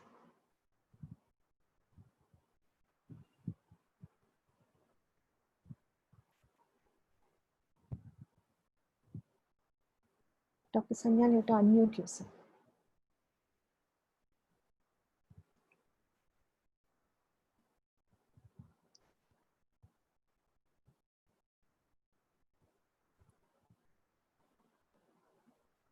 Yeah. Yeah. Sorry for all this. Mm, in the Daga tradition, my Guruji had a very interesting observation. He used to say that when you talk of the Navarasa, in the Daga tradition, Shanta Rasa is the ultimate culmination of the sound. And all the other rasas, you just is like a painting. You color the raga, and then finally you have to transcend and go into the Shanta. And why he said this? Because basically, music is spiritual. It is a mystical experience of sound, of Sura and Laya. So this is one way of understanding that the other rasas come and go, come and go. You know, like almost like Vyabhichari. yeah, like the Sanchari Bhavas. But what is the Eka Rasa is Shanta. In fact, if you listen to my Ustad's Rudravina, Zia Mahuddin Dagar Sahab, from the beginning to the end, he keeps this, the canvas of Shanta, whatever raga it might be. But the Shanta is always there in the backdrop. And there could be the other rasas coming, and it depends on the perception of the artist, how you are producing that particular raga. So this is very interesting. Like some ragas, it is very clear. We have a raga Adbhut Kalyan. The very name is Adbhut Kalyan. And interestingly, it has only 4 notes. Sa ga dha ni sa ni da ga, ga dha ni sa ni da ga dha ni re ni da ga re sa. Now you see, there is no ma, there is no pa, which again is like people say that there has to be the madhyam or the pancham.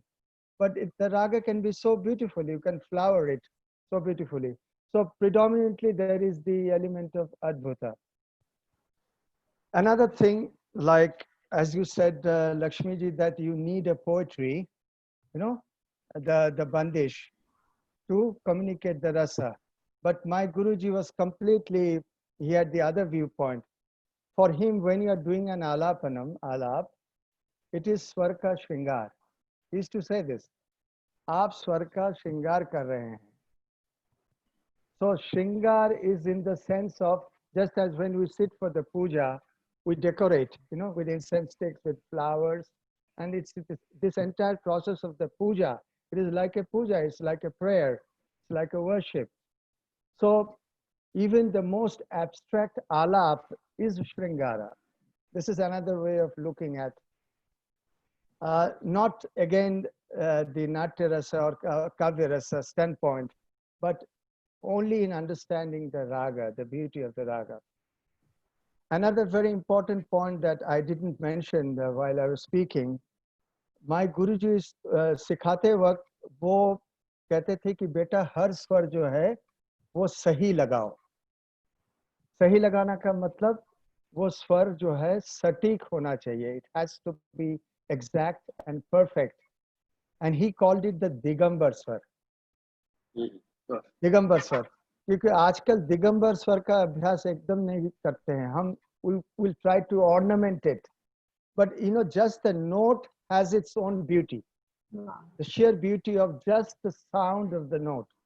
You know, Digambar स्वर का और हर राग का अपना एक दिगंबर स्वर है. And it's very interesting. The more I'm going into this, I feel amazed, because even when I teach, I specifically say Digambar स्वर का की साधना अलग से आप लोग करिए. It is very important. किस तरह से स्वर का आप लगा रहे हैं? No ornamentation. Ne sa ga. Now you see, I'm using silence. Ne sa ga. It's not so nice, but ne sa ga ga. Now I have started ornamenting. Ga ga ma ga sa ni ni sa ma ga sa. Now see, if my Digambar swar is not right, I'm going to be trapped.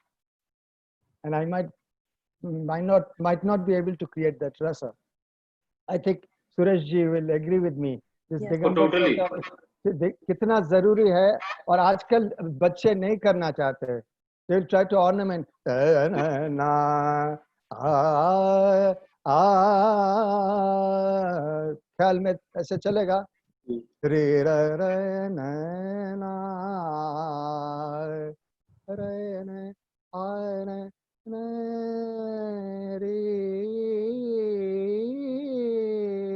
रे ने. So I'm using very minimum ornamentation, but the raga, the beauty of the raga comes purely. Bihag kya hai? हमको कोई ornament की जरूरत नहीं है. You know, it will appear as soon as you have the right Digambar swara. So this is another way of understanding the beauty of the raga. Wow. Yeah.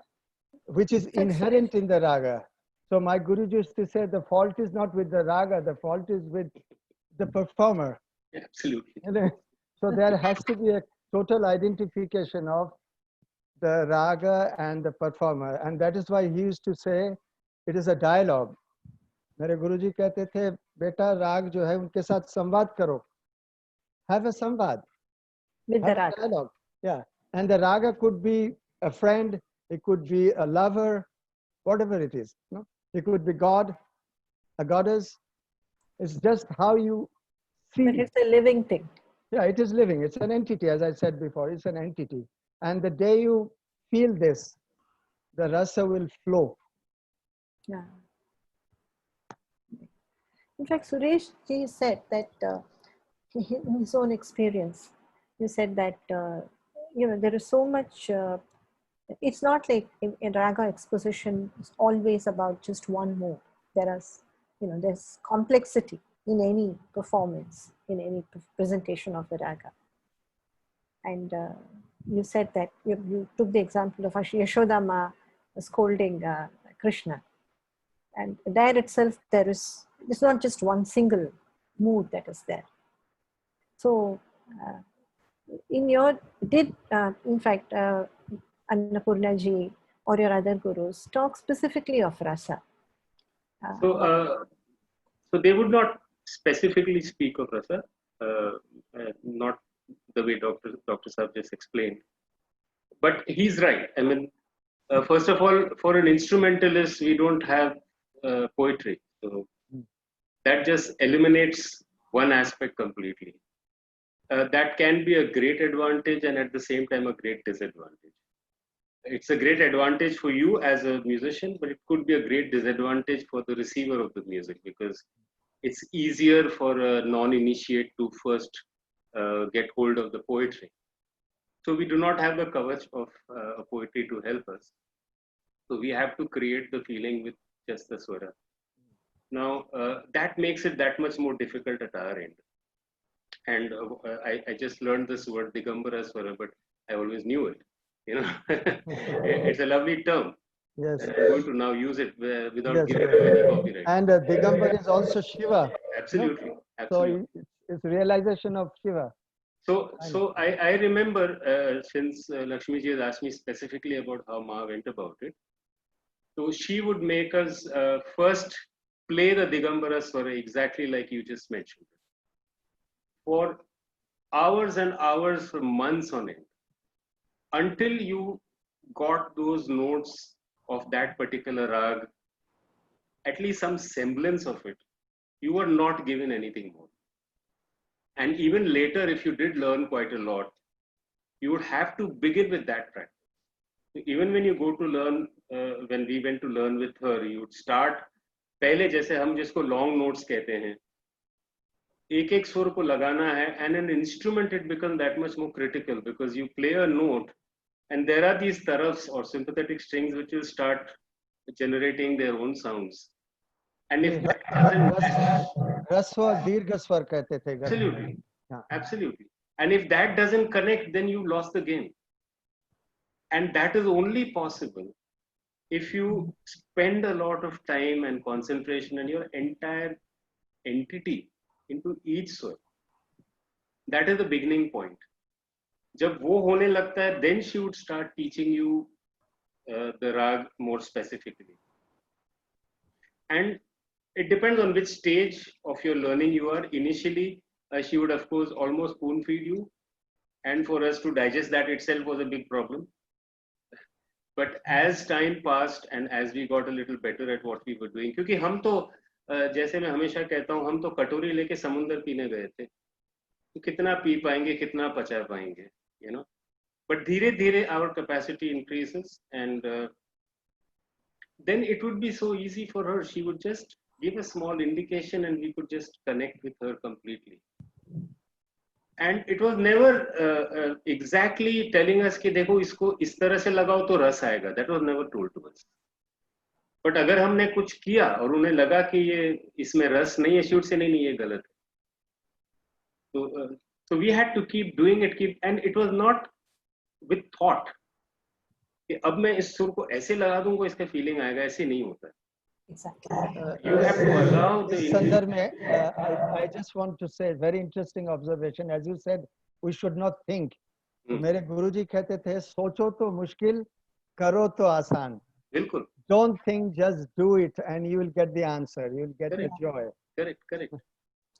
You know, it's you know what seems to me, and this is what I'm trying to get clarification on, is that, you know, when a musician is either performing or teaching, you know, rasa is not really is not something you are thinking about or you're even bothered about. Rasa is something that we talk about later on, maybe, you know, when we want to talk about why is a certain performance, like you spoke about Dekbar Khan Sahib's Darbari. What is it that touched you? What is it that made it so extraordinary? And we evoke the concept of rasa, among other things, but primarily rasa. But for a practicing musician or a teacher, I would say it is a rag itself. You know, that, as you spoke of raga devata, or the raga itself manifesting itself. That is what we engage with. And rasa, or that emotional suffusion, is a byproduct. It happens. Well, sorry to complete your question. No, please. Yeah, no, that's okay. I'm done. So, well, you asked me what I felt when Ali Akbar Khan Sahib played. What was it that touched me? Now, I really wish I had words to express them. I do not. I try as I may, I cannot get the words to say that. But I can say, you know, humans do exist at 3 levels. So one is your instinctive level. Then there is your intellectual level, and then there's the intuitive level. So I think it is an interplay of all these 3 entities that come into play when you perform. And as you rightly said, I don't think you can have, and I've said that even in my talk, that you cannot have a preconceived and a predefined notion of what's going to happen. You have to let it happen. All your years of rigor and practice all comes into place, and your 3 levels of existence, instinctively and sometimes intuitively, and sometimes you use your intellect also. It all comes together and some magic happens. If that magic, the beauty about creativity is that it cannot be defined. The moment you define, as Oscar Wilde says, you kind of restrict something. Creativity gives you that space to let go. There are rules, there are regulations, there are systems, but they are only the ladders which help you to touch the divine, I guess. So I wouldn't be able to say what exactly I felt. I just felt good that could be said. You know. That's what they say, anirvachaniya, right? They Yes, say anirvachaniya. anirvach. That's beyond words. And in fact, this is what the West likes about Indian music, is this art of improvisation. You know, our entire music, 99% is improvised. It's only the song text that is sung. But the rest is all alapti and rupakalapti, as I said earlier. And that really touches the West, because in their music, it's mostly composed music. And what they find peculiar and so nourishing about Indian music is this art of improvisation. And I always say there are 2 aspects. There is the melodic expansion and there is the rhythmic intensification that makes creates the beauty, creates the rasa. So I think we are nearing 8:15, so maybe we should wind up and hand over back to the organizers. I think I learned a lot from this, from your presentations and the discussion. Thank you so much. Thank you. Thank you so much, Dr. Lakshmi, for tying in all the lovely knots together and unraveling some knots for us. Thank you, Suresh ji. As usual, you transport us to a world, which probably does not exist anymore, a world of very generous, kind gurus, and where music is more of an ideal rather just a practice session and a delivery. Thank you so much, Pandit Sanyal ji. It was lovely listening to you. This brings, there were two instances when CSP was engaging with foreigners, musicians, which, probably relate to this session. One was a British violinist, and when we asked her about rasa, she said they are usually given sheets of paper. Like you said, it was composed music, and the emotion is written on top. Yes. So it's written, happy or sad, and the musician plays accordingly. So it's already predetermined, preconceived, and the musician just plays exactly what the director wants them to play. There is no element of unpredictability. Or spontaneity. Or spontaneity either. Or surprise for that matter. Yes. Yeah. So another was anecdote told by a percussionist, and he had finished a concert in New York, and he was walking back in the dark alleys of New York, a little scared, of course, and he was accosted by somebody who probably tried to make a little easy money, and he thought that it would probably be the last few hours of his life, and so the person who accosted him said, is there like in probably American custom said, is there any last wish that you have before things close? So he said, yes, I would like to sing a korvai for you, Carnatic rhythmic composition. And he burst forth in this beautiful composition. And at the end of which that person thanked him and said, what kind of music is this? What is this? What did you do? And it's not just probably our very in-depth performances that you transport audiences, but it could also be just a man on the street who can appreciate a very upbeat number and resonate with it. So we would like to take this away as the beautiful connect of our music to the world outside. It can appeal to people of all ages, of all backgrounds, of all musical traditions. And like Panditji said, leave us with a feeling of Shanti. Thank you so much. Would you like to just want to announce tomorrow's schedule, please? Tomorrow morning, we will continue this exploration of the negation of the self with a session in yoga with early mornings at 6:30 a.m. And we will have the director of ICCR Thailand with us, Srimati Aparna Patwardhan. Thank you so much for being with us today, all our wonderful viewers, and looking forward to having you for this last weekend with us. Thank you so much. We also have a session tomorrow afternoon and 2 sessions tomorrow evening. So if anybody wants the details, if you go to our website, www.softpowermag.com, you will get all the details. And I just had one question before closing. I've just been listening to all of you talking about your gurus so much. Does that kind of an atmosphere, are you able to take the same parampara forward? Like when you said that Annapurnama won't let you go from one swara, one raga for months together. If you do that today, will there be students who will still want to learn from you? Well, I'll correct you there. It wasn't months, it was years. Okay, yes. So actually, I was skeptical when I started teaching, but it also depends on you. If you are insecure about what you're doing, then it will reflect in your personality, it will reflect in your teaching. If you're not, I tell my students a very simple thing, and that might help everybody else. I tell them, this is not my demand, this is the demand of an activity. If schooling takes 12 years or 13 years, it's not because the teachers hate you. That much time is required for your brain to develop. Similarly, if you're playing the Sarod, in my case, then the instrument has its own demands. I feel very bad that I could not play today, but if I would have to change a rag, I have to retune, and I had to run the fan because it's a hot day in Bombay. I couldn't have played. So these are very simple, practical problems. And if you just explain, because I think what is the difference is that the generation before me were people who would listen to their guru, क्योंकि घर पे भी सुनना पड़ता था माँ बाप की, so there was no question of changing that. It was a continuation. By the time we started learning, Baba,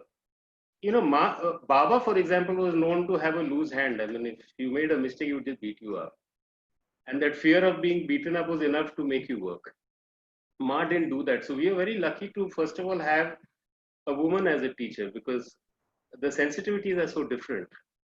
And her approaches were so different. And the way she would make us work was by emotionally blackmailing us. I think that just worked for us. Now, when I started teaching, if I would use any of those methods, if I would beat somebody up, I would probably get arrested in today's days and times. If I emotionally blackmail somebody, I think the students would just start laughing at me. ये 60s की film हमको मत दिखाओ बाबा. You know? So I have realized that with every era, with every time, the kind of people learning are changing. And if you as a teacher do not change accordingly, without changing the core, you cannot compromise on the music at all, because then it just loses its meaning. But you have to constantly discover ways of communicating that music to the students. So if you are able to, now today's generation, for example, they believe that until they understand something, they will not do it. That intellectual route is the only route that they give value to. So I understand that. So as I said in my talk, that if in the olden days, if you even asked a question to your guru, it actually meant you don't trust your guru. And you could be thrown out for that. I invite my students to ask me questions. Because if that is an impediment in your learning, because if you think that if I don't understand, I will not do it, then it is restraining that whole passage of knowledge from me to them. I said, okay, bring it on. You know, if I will answer, I will answer. If I cannot answer, I will do my research and come back to you. The thing is to break that barrier. Once you break that barrier, no matter which generation, no matter which crowd, no matter which era, what speed that era produces, it works. I think it works. You know, I think this is a topic for a completely different, I totally agree with you. thing. But you know, I do believe that this there is something lost because of the present generation's insistence on, you know, understanding before doing what the teacher tells you to do. But I think you have to create the interest to connect. And I do that with my students, and they are not at all worried about that. They can spend 5 years singing Rajamony, as I did with my guru. So it's how you create the interest. Interestingly, I will butt in over here. Because these people want an intellectual understanding, I have started making the answers very complicated, so they don't understand it after a while. So they said, "Acha Baba, chhod dijiye, hum practice karte hain." So you can use this trick if you want. Yeah, I guess if the commitment is there from the student side, then you know, there is some possibility. But actually, it is now. See, earlier I think in the older generation, it was incumbent on the student to be completely committed. That the guru would accept you only if you had complete commitment. But today, looking at the way the music had started almost dwindling, it is incumbent on the teacher to inculcate that feeling and that passion in the student. I think it's an added job that we have in hand. At the same time, we have to make your teaching innovative and make it time bound. Also, absolutely, this is also a challenge with the new generation of students. So with this, I think we'll have to close for today, though we don't feel like stopping this conversation. We'll meet soon and we'll have more interesting conversations. Thank you all so much, and namaskar and good night. Thank you so much. Thank you. Namaskar.